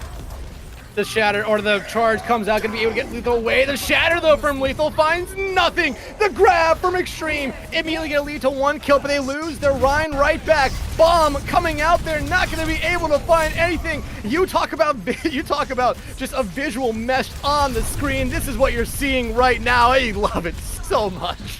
Yeah, and people want another tank back for more visual clutter. It gets rough. Ladies and gentlemen and everyone between, it's bad sometimes. Hey, I've always said people that want to argue for 6v6 go 7v7. I don't care if Aaron Keller today said that 7v7 is too chaotic. That is what the masses want. The bomb from Stargaze gonna be able to find Chaos of all people, and the Rainfrog's defense starting to hold here, but it's gonna be Solgi losing out on the other side. James now trades going back and forth on that support line as Purple Duck has to kind of back up here. The bubble gonna come out just trying to get Lethal out. Ithaca trying to wall ride themselves out, but Extreme Dambon gonna be able to find them there, and now Rainfrog just finding the kills here and gonna fall back with only a minute to go. Yeah, no extra credit from touching the spawn door, but this Purple Duck push has really stalled out on last point. Looked so good coming into the third, and now they only have one more fight. The change in tempo catches one with the shatter. Stargaze, we get our first eat. Stargaze has eaten, they have powered up this series, and now the Rainfrog's in control off of that huge play. That's a great fight win, but I don't know that it really changes the score on this. I mean, realistically, Rainfrog's only had one more fight they had to defend against Purple Duck. And now Purple Duck are gonna have another fight. They've got to break through quickly, though, to get to the cart. Somebody has to touch, and time is ticking down. Rainfrogs want to take this fight off as a result. They need to keep people in this kill box. And Shaq's gonna get D-Mexed right there. The grab is gonna be all but free for the Rainfrogs here. Here comes the Transcendence. Lethal trying to just charge Kuo out of the way. Looks like it's gonna do its job right there. Jacob using that Transcendence as well. Everyone alive. The bomb from Stargate. Gonna be able to find James right there. Stolgi finds their counterpart, and it looks like the Rainfrogs are cleaning up this round. And I mean, Loki, it's pretty much stopping where it did last series. So, okay, it's back up to it. They have the next quarter in progress, thankfully, for the Frogs. So it's going to take that best pick for them. They never got to saw it again after they went past the corner, but at the end of the day, that is where that final box is going to be. So Rainfrogs here, a pretty good push. We've seen multiple times now today that's actually really, really defensible. I said earlier that third point is generally attacker sided. I'm willing to take that back in the Goats v Goats matchup. Third point, incredibly solid for every defense team we've seen today. We have seen time banks tick down so quickly. And so the Purple Ducks here needing to put up a heroic defense of their own. It can absolutely happen. We saw last time we had chalked out the defending team after a great push by the other side. We thought there's no, or after great defense by the other side, we like there's no way that they can defend that. It's only halfway through third. They lost first point on the very first fight, just like the Frogs did, and it ended up not mattering. That, you know, second and third phase can really be strong. We're seeing the Winston out there. It's the wrong slot. That's the Zarya slot, you silly little frogs. You gotta have that. If you want to put the Winston in, it's gotta be Q1. I think they might be being a silly little goblin, though, just getting on the high ground, checking things out. That's exactly what's happened. Both teams on the standard brawl of the day. No reason to change it. And as we walk right out, the Rain Frogs deciding to play Statue for their first fight, seeing if they can't put pressure on from there. And this is why I have trust issues. I was actually really looking forward to seeing a Winston for the first time, but no, we get denied there. Rain Frogs, though, looking a little bit worse for wear here. Have to back up. Look at all their tanks. Below 50% of their health pool. Hell, Stargaze loses their mech. They're basically at about 1 health. It doesn't really matter. They're so close to actually getting back in their mech here. Rain Frog's doing a good job of actually staying in this fight here for the moment. Lethal using that shield to keep their team alive, get some health back, but each side just looking for someone to make a mistake. Yeah, not a great first fight so far here for the Rain Frogs. Generally, you get a take just off of showing up and pressuring with Goats. Not happening. Lethal, though, falls a little bit too low, and the beat comes up so quickly for both of these teams, but it's not fast enough to save the Purple Duck tank, and now the Rain Frogs are sending it on through in first point once again. Looks like it's going to be taken in the first fight. I'm just yet. Purple Duck still does have the opportunity to come back in here and get a touch, especially investing that Transcendence there from Hamas. The grab now from Lucir. You're trying to see him coming, but the shatter from Kuo going to be able to find two, and you see that kill feed lighting up that froggy blue. Yeah, a little bit of extra work maybe to finish off the signature, but Rain Frogs have found their way through. That aggression right there is really why you see a lot of times the defending team just gives a tick. Playing in that hard for that long against a Goats comp with no ults to help you out is almost impossible. Lethal tries for it there to hold point throughout, and it gets them killed. You gotta back up a little bit in those situations, get the reset. Instead here, Lethal will fight it right back in. The lot of extra credit now for Rain Frogs as Lethal looking to find this shatter. And hey, they might have one for free here. Kuo taken out early. Same thing with Solgi. And with that kill right there, they're actually just going to hold on to it. And now Purple Duck gonna be defending Arches. Yeah, we didn't get to see Purple Duck's choice of defense on Arch. Or Purple Duck having to work through Arch. Rain Frogs just gave it to them basically for free. Purple Ducks, however, gonna have this area to fight for. Lethal still stacked up on the Shatter. They're going to be the only tank on Purple Duck that has the chance, but the grab comes through. Where's the bomb? Look for the bomb. It's still going to be able to find Lucir right there. The Shatter from Lethal finds nothing but ground and wall. Hamaza will take care of Extreme. Hamas investing that Transcendence here. They want to keep their team supported in this fight, but it will not be enough to keep Ithaca alive. Beat now, and Transcendence coming out from the Rain Frogs. They want to win this fight, and they want to win it now.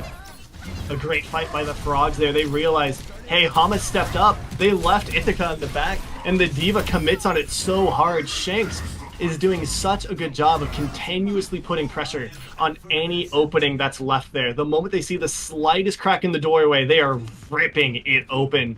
And this gets Rain Frogs through. A huge committal fight by them. They used literally everything they possibly could have there. And so nothing going to be helping them out coming into this next fight. But Purple Duck needs to stream in quickly because the cart progress that we're seeing right now is so huge. Well, bomb coming out. Oh, a nice charge play there, but no one gonna die from it. Instead, it's gonna be Kuo who dies here first. Hamazo will immediately get traded back out there, so Rain Frog's still technically in this, but Ithaca decides they want to try to end this fight here and now, and the beat will do just that, allowing Chaos to cause their namesake right there with 3 kills. Great job by Chaos, finding the damage. We've seen Briggs get punished before for stepping up that aggressively, trying to do damage. Brig does so much healing, but keep in mind, it also does so incredibly much damage, so you really have to play on that knife's edge of trying to be safe while also providing what you need for your team. All today they've been punished. That time though, Chaos finds the happy medium, leads them to the fight win, and also leads themselves to getting another rally for this next fight. Grab ready for Lucir here. Are they gonna look to find it, or are we gonna see Stargaze get a little bit fed here? They're kind of just playing with their defense rates right now, not going to be able to find anything, but the bomb coming out. Are they going to be able to find anything? Actually, they find chaos through all of it, but the grab coming out from Lucero right there, going to be able to find Solgi, so no Briggs on the field. Jellyman investing the beat. They want to play fast, but Hamas does have that transcendence here, and they immediately pop it, trying to keep Lethal alive, but Lethal going to be the first one to fall. Stargaze, though, gets D-Mac and D-Lived right there by Lucero. And now, though, you still do see Rainfrog finding some picks, trying to play a little bit forward, but there's one thing they're forgetting at the moment, and that was the cart for a brief moment. And not pushing that cart means that fight win's basically wiped off of the table. Both teams able to get a full reset here and swinging it right back in. Lethal has this shatter, looking for it now. They have more tankled, and as the Divas eat one once more, Keo is immediately gone. Shanks is fed now. They have powered up. Hey, they found Extreme. They fed them, and then they killed them right there. Call that a parasitic relationship. I mean, they are just eating now. Shanks, is that their second one? That's at least the second ult eaten of the map. So Shanks, I'm gonna give it to him. I'm gonna say Shanks is looking incredibly strong. They've been doing great all day, finding the man out to take the pick there, finding the grab eat as well, and that continues to put Purple Ducks in a position where they have a massive tank ult advantage. Bomb coming out. It's just gonna arc over the roof of the pub right there. Fine, Solgi. Kuo taken out as well, and Stargaze. Yeah, they're not very much long for this world either. Purple Duck looking in a great spot right now to force a map 3.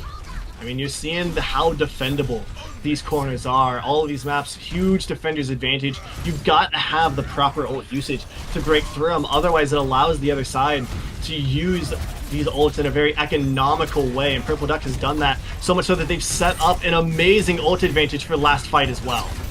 Solgi using that rally here first. Going to be able to find Lethal. Lucere's, though, grab comes out. Going to be able to land onto a lot. Finding Solgi once that rally fades away here. Next pick's going to be very important to both sides, but it wants to be the Duck that wants to try to find it, and they will do just that. Shanks finds Jacob. Kuo just swinging that hammer at all their might. The shatter comes out there from Kuo, though. Does find two. Ithaca going to be taken out here. Rainfrog still very much in this, but losing Kuo right there. Not what you want to see. They lose their Lucio. The shatter comes out. Not going to be able to find anyone right there, but you want to know why? There's only one person alive, and they are running back to the cart. Purple Duck have forced the map 3.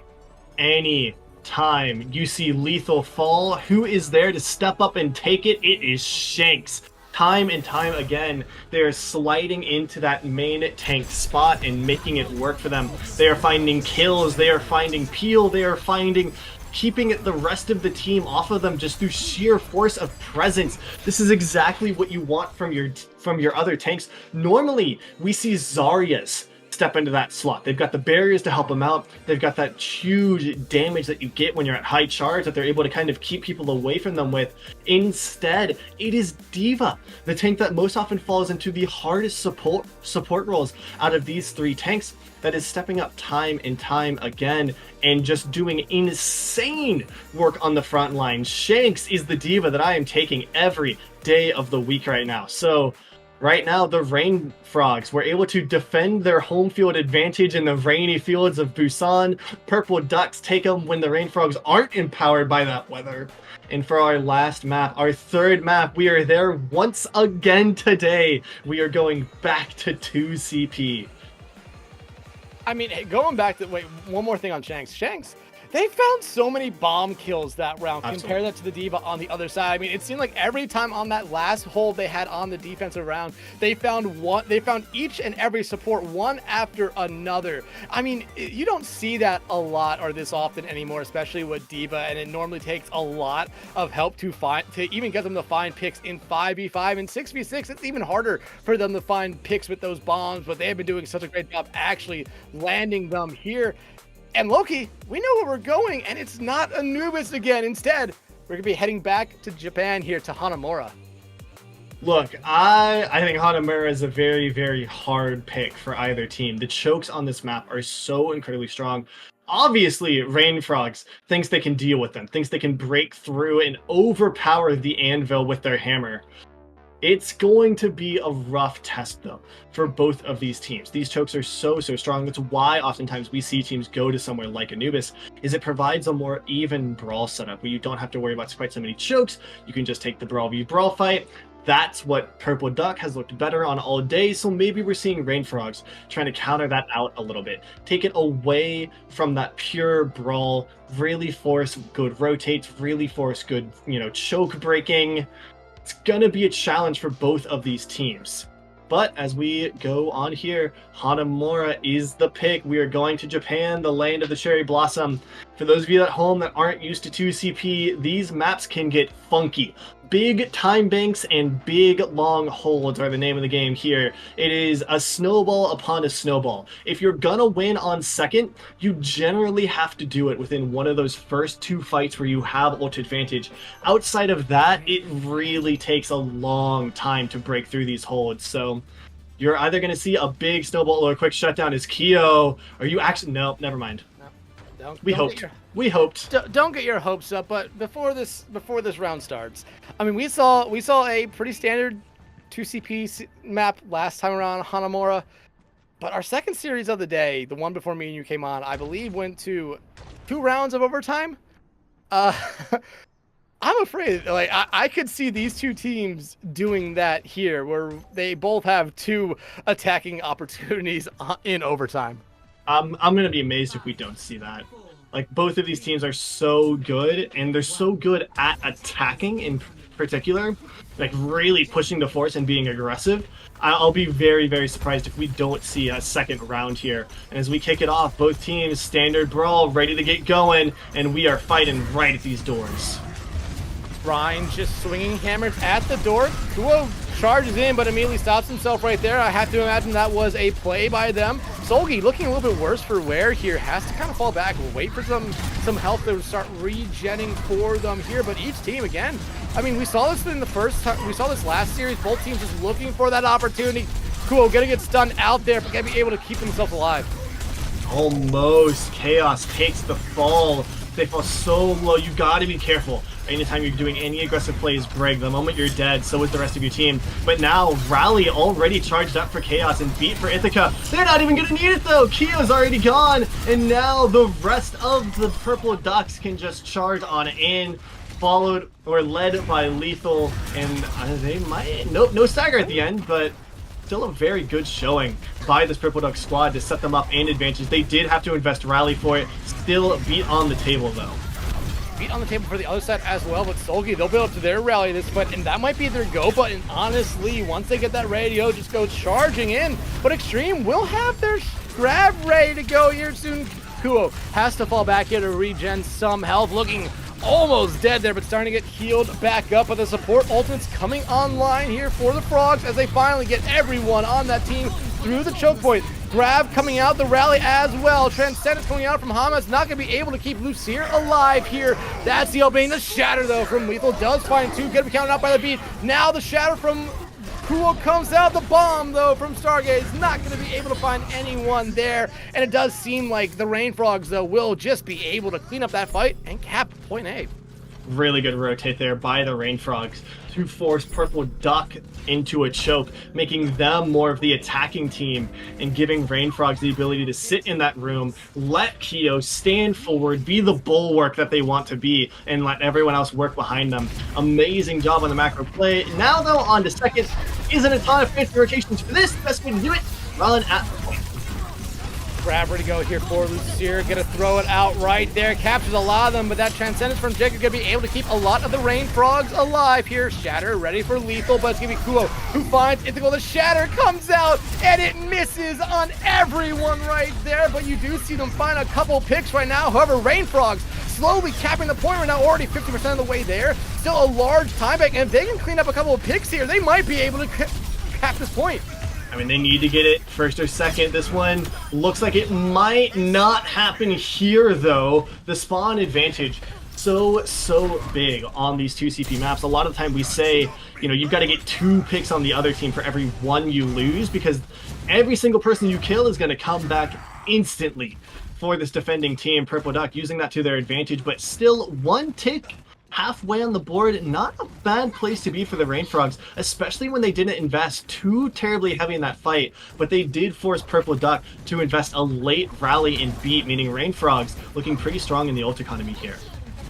Jellyman trying to take that off angle right there, try to disrupt some stuff. Same thing with Jacob, but it's gonna be Kuo who loses out. Same thing with their Brig, and now, the Frogs. That was certainly a play. Not necessarily a good one though. Yeah, that upper level rotate. We see teams try it a lot. I don't know a single team we've seen today has made it work. Like, it's just such a brutal rotate. It puts everyone in a hallway where fire strikes, you know, Zarya right clicks, even Diva, alternate fire with the micro missiles can just be so mean. And so you really don't want to run down it. But Rain Frogs, you know what they say, if it didn't work the first time, try again. They are ready to just send it down onto the higher end. I mean, they want to try again here, but they might have to change up the plan. But the grab from Extreme might just do it. Bomb, though, from Shanks. Not going to be able to find anyone. But, hey, that second try is the charm for the Rain Frogs here, as they have found 2 early picks, but they need to start making their way towards the point. Transcendence coming out from Hames. Here comes the Shatter from Lethal. Does find 2 beat from Jellyman. Going to be able to keep those Frogs alive as they continue to find pick after pick after pick here. And now start to make their way to the point.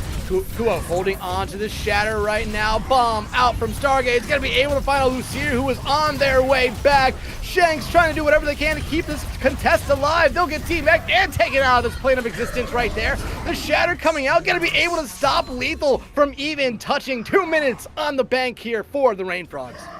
Great job by the froggiest frog there in that last fight to make sure they didn't get shattered when that all came through. Good ult tracking and a better positioning keeps the Rain Frogs alive and allows them to cap through.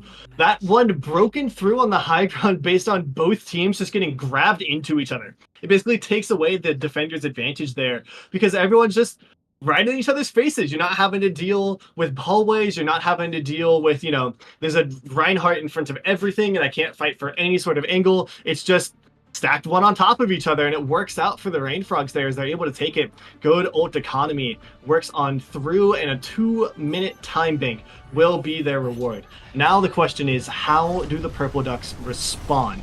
First point, we saw Rain Frogs win it with an amazing rotate through that forced Purple Ducks into a bad position. We saw last match a lot of teams winning it just by hitting the other team harder and really punishing any aggression outside of the choke the moment Rain Frogs, or the moment the defending team started to push through the choke. Teams won it oftentimes by punishing that behavior. Purple Frogs here in a position to maybe look for something of that notion. Rain Frogs has been aggressive all day. I wouldn't be surprised if they did so again. Keo gonna rethink that hidden Reinhardt strategy. It was already tried on King's Row, so I think both teams at this point probably looking for the Reinhardt to try something silly. And as we kick off here, both of these teams still on standard goats be goats. Oh, Jelly, no. Oh, I mean, the Reinhardt cheese was not going to be there, but the Lucio cheese, it was all Jellyman's idea, but man, did it backfire insanely fast. And Loki, I don't think Purple Duck were thinking that they were going to get that good of a start. No, I mean, generally, first point, pretty easy to take compared to second. Not supposed to be that easy, but one pick, you see how powerful it is in these neutral fights. We saw the same thing on Kings, where you lose someone immediately, the point's taken right after. And a 6-minute time bank is absolutely ridiculous for a second. I mean, that's easily 10 fights if you put them in right. So Purple Duck has a lot of buffer room to do whatever they need to here. And Lethal is just swinging there right now, but they're going to get punished for their hubris. Lethal falls right there to Extreme. Kuo gonna be able to just say bye-bye to Lucier. Actually, what? I thought Lucier fell off the map right there. Apparently, they were able to strafe themselves back on. Yeah, I mean, good play Lethal, keeping them all up. That means we can see a great play by Lucier to keep them all up. Now we can see a very quick fight back in here. And doesn't look like Rain Frogs is set up for it, but with Shanks gone is going to be enough for Purple Duck to break through. Oh, but it won't necessarily matter. A 4-man shatter coming out from Kuo completely ends that attack before really anything could get going. And remember, they lost Shanks pretty early. Yeah, that's just right out. Shanks so important to this team. Losing them early, you really see the effects of it. Now, 5 minutes time ticking. That chance for a large time bank goes away more and more with each and every one of these fights. And Purple Duck still wanting to get the high ground. No, it's a fake! They're going right to the point. Is Rain Frogs ready for it? Well, okay, this is a hell of a rotate all the way through the bottom here. It's tricky.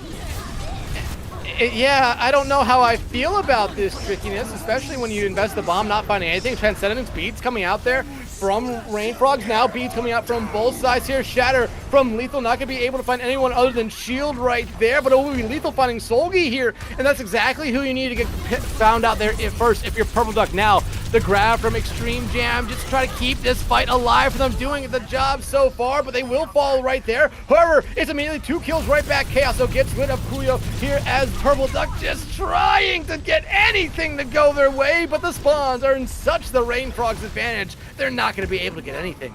Kills just aren't coming through fast enough there, even though Purple Duck put themselves in a really good advantage with that early pick. They couldn't follow up on it fast enough.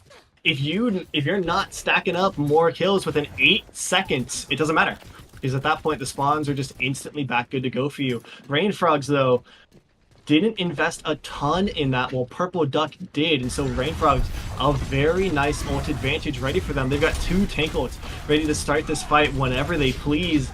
And once again, we are seeing a high ground take. Has not worked out for the Purple Ducks in any sense of the word, but still, they seem to think this is the way to go. I mean, sometimes you just have to ask yourself, what is the definition of insanity? I mean, they did try something different last time around, but it didn't necessarily work. From the top rope again. However, they will lose their life right there, but you do find James out right there now. Purple Duck, are they going to try to take advantage of this here? They're still trying to get that high ground pressure right now, trying to find anyone else they can. Are they eventually going to dive down to the low ground? No, they want to just play the high ground for a moment. But that just puts Kia right back there. They took too long. Now it's a 6v6 again, where all of Purple Duck is split. Look at them across the map. Lethal finds the big shatter. Can they get the brig? Yes, they can. The bomb to follow up. Not gonna work out for them. Yeah, but they still have a chance in this one here. Shanks find Kuo. Lethal now going to make their way to the point. They're finding the picks they need here. If they win this fight here and now, they might still have the time bank on their side. 2 ticks their way. Just have to clean up a little bit. Jacob going to invest in Transcendence here to try to keep this fight alive. Jellyman going to come back with the beat, but it's Lethal swinging that hammer. Now they'll be pushed off the map there, or pushed off that high ground by Kuo as the beat coming out from Jellyman, but it's Lethal coming back up to the fight, fighting Stargaze. Shanks so loses their mech. That time bank, though, is going to go in favor of the Rain Frogs here now, but if you're Purple Duck, you're still very much in this fight. You just need to find the picks here. You're going to be able to get rid of Jacob, but you do lose Lucier for it at the moment. Shanks still desperately looking for their mech, and I don't think they really have a chance in this fight anymore. No, it's done. That little hesitation move was all that it took. If they wanted to compound their advantage, they had to just go. Like, I know you don't have resources. I know you don't have health. I know you want to get your ults charged up more. But if you wait for even a moment, that's exactly what's going to happen to you. You have to push your advantage as soon and as fast as possible every time. And now we're starting to get into dire territory for the Purple Ducks. They had all the time in the world starting this point, but now only really 2 fights left for them. And a huge grab by Extreme leads to Kuo find the first pick, and look at that. They just decide that they don't really want to be a part of this fight anymore. Yeah, the quick reset, hoping to maybe salvage another, enough time for another fight. Not really gonna happen here, though. They've got one more good fight and one more maybe touch at the last moment. And finally, it looks like they're just going to send it down Main Street, which is so much easier than trying to take that top area. Teams just don't do it, though, because it seems so incredibly wrong. Instead, it's probably the best thing you can possibly do here. Oh, no, Jellyman, that's not what you want to see. Trades going out each way right now. Sometimes sending it down main is the right play, but no one touches point! C9s. No one touches point! Oh, my goodness, that was the only thing we were missing. Oh, letter number. We are truly completing all of the old school Overwatch. We've got grab eats, we've got goats v goats, we've got 2CP, and finally we have the letter number coming back around for us.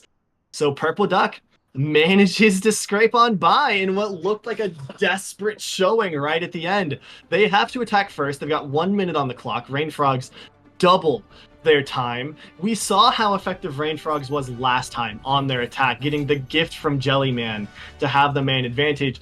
I doubt Jellyman and the Rain Frogs will give them the same advantage this time. So Purple Duck is going to have to break through it straight up.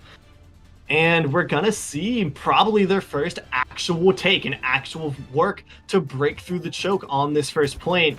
What will Rain Frogs have in store, though? Because we didn't get to see their defense here as well. So a big unknown and a big question mark to start us off.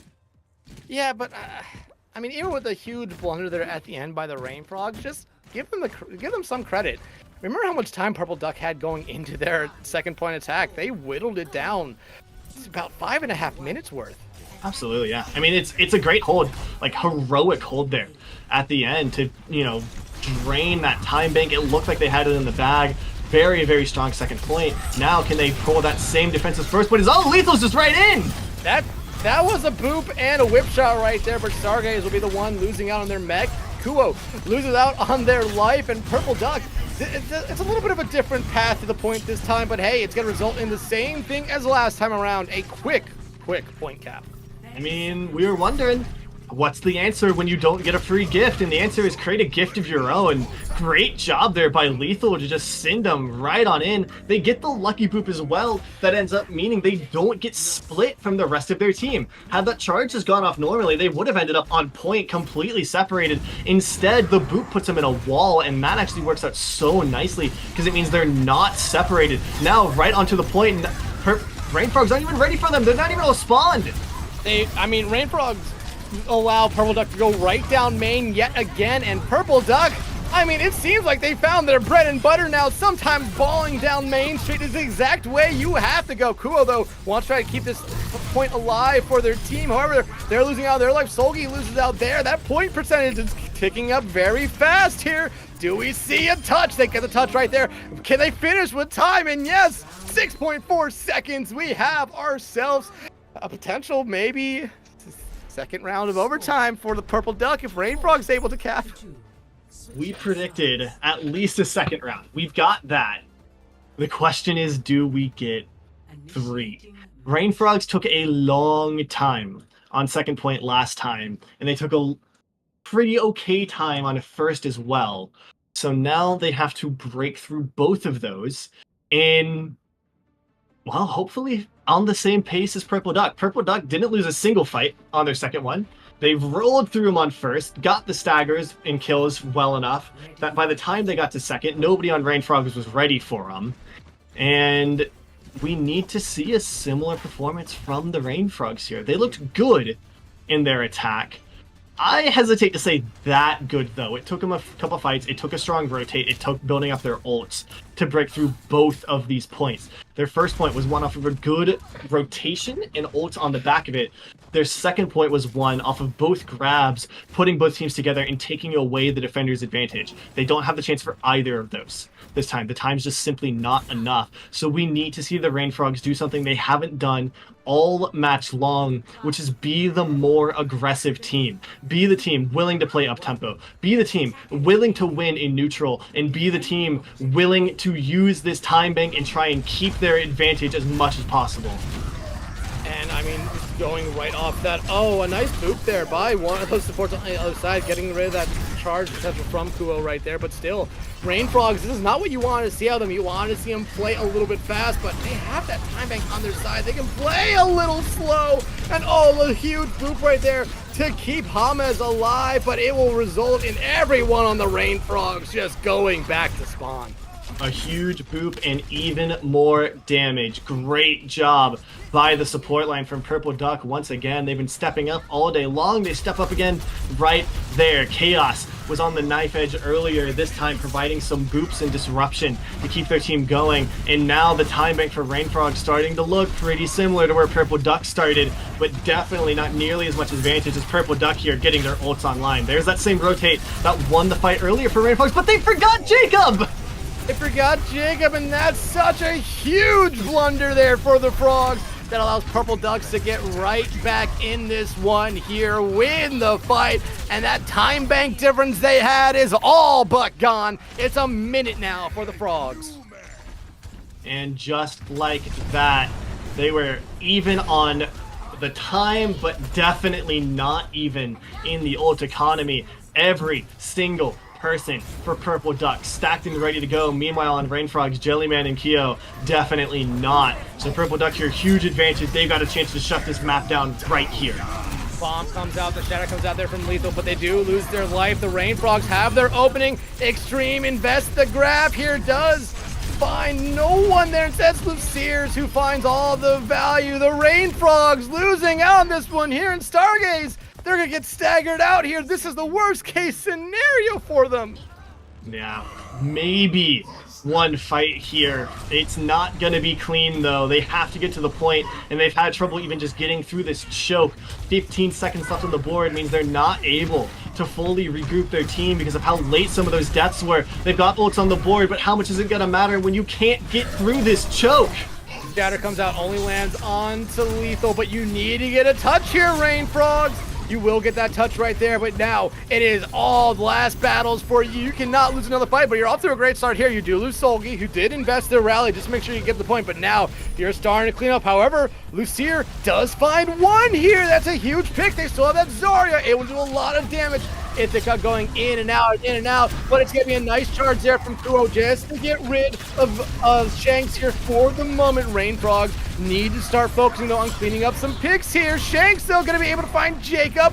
Point still not capped just yet. These two tanks here for the Rainfrogs have been doing a lot. Jellyman investing the beat for the Rainfrogs. They want to win it, but they need to find the picks. They're struggling to do just that here. Both teams just going at each other. Jellyman going to be able to get rid of Lucier now. Down goes a lot of damage. There goes the majority of your damage as Lethal falls as well. But hey, Ithaca's still alive and kicking. The beat now coming out from them here. They still think they have a chance at this. And hey, they might just have it here as Ithaca finds Kuo. Jacob though coming back on the Moira will find one. Shanks taken out right there. And now with Ithaca falling, the Rainfrogs able to keep their hopes alive. Finally able to get through. Keo died at just the luckiest time too, so they're going to get that forward spawn rather than the back one, which means they can just push pressure. Y'all don't have time to do anything fancy here. Run it down Main Street and hope for the best. That's all you've got on the table. Ult advantage looking dicey for both of these teams, and the rotation is called out by the Purple Ducks. Run down main, name of the game. The shatter comes out from Kuo, finds no one. They get stuck in the grab there from Lucier, and the Purple Duck starting to clean up here. Grab from Extreme, not gonna be able to find anyone, but the damage already done here. Jacob, the icing on the cake, the cherry on top, and Purple Duck gonna deny us a second round of overtime by beating the Rainfrogs. Great performance there. I am giving all the credit in the world to Shanks time and time again. When that first point was so dicey, they managed to kill more and more time with great positioning and good targets. They brought Keo away from the rest of the team as well, and that just let time continue to drop off the board time and time again. What an amazing performance by a D.Va, an off tank, the support tank in this lineup. Nay, they are pushing pace time and time again, putting in all of the damage, finding their targets.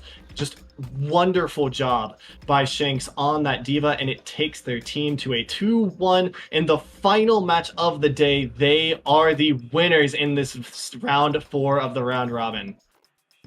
And Loki, we were gifted with two incredibly close series. The two games that we saw were incredible. The second series of the day had almost a map 4, which was insane. I didn't get to watch the first one because I was at work, but I mean, it was a great day overall here for our first day of the GOATS tournament. But remember, it's only the first day of round robin. There still is one more tomorrow, which you're not going to want to miss. Both EU and NA. That's going to be really fun to watch. But I mean, Loki, you talked about it there a little bit. Shanks on that D.Va. You talked about a lot that D.Va is that support tank, but they really showed here in this series why you have to worry about them at great length here. Yeah, you focus on those other two tanks a lot because of how much damage they can do, but D.Va, they can eat a lot and then deal a lot of damage right back.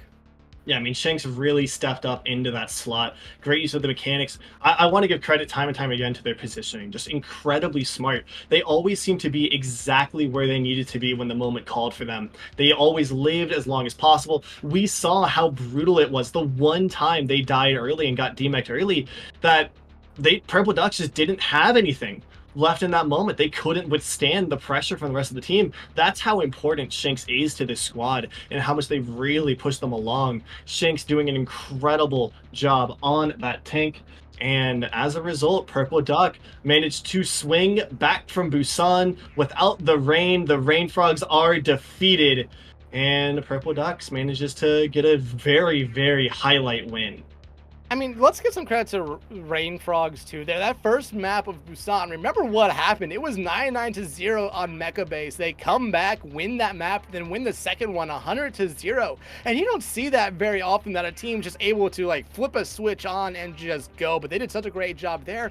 And then, I mean, it was just back and forth. Both these teams swinging haymakers at each other, finding a lot of value. But I mean, we talked about Shanks a lot. I think they really opened up a lot of their team to a lot of great opportunities on Kings Row that really led them to this third map, which again, very, very exciting and just fun to see these two teams go at it with all of their might. I mean, these are two teams I would love to see again later on down the line this tournament, because we know they would give us a great run back.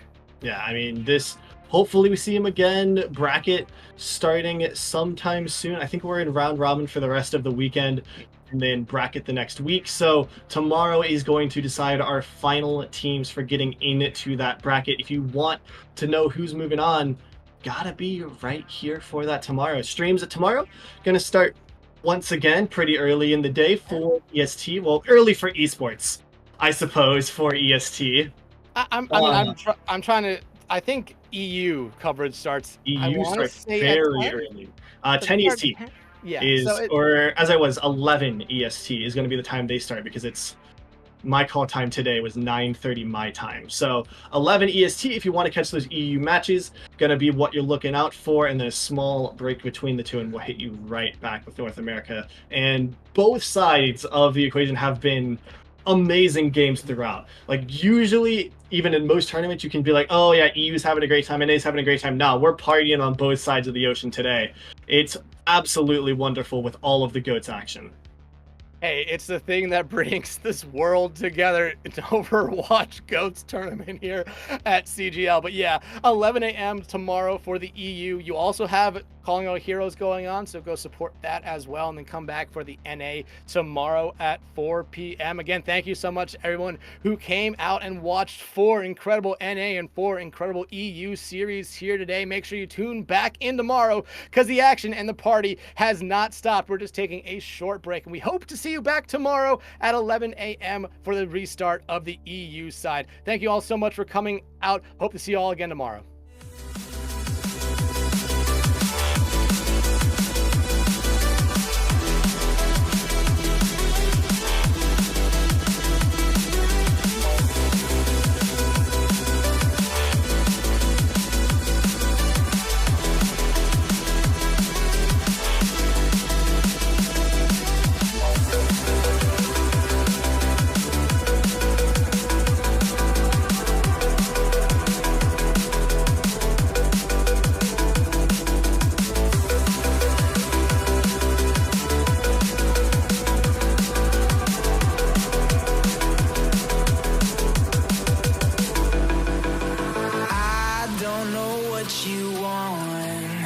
Let's have a bit of fun till our downfall. My love, if you feel like I do right now, don't say you're on the run to the other side. My love, you say you wanna try, but you never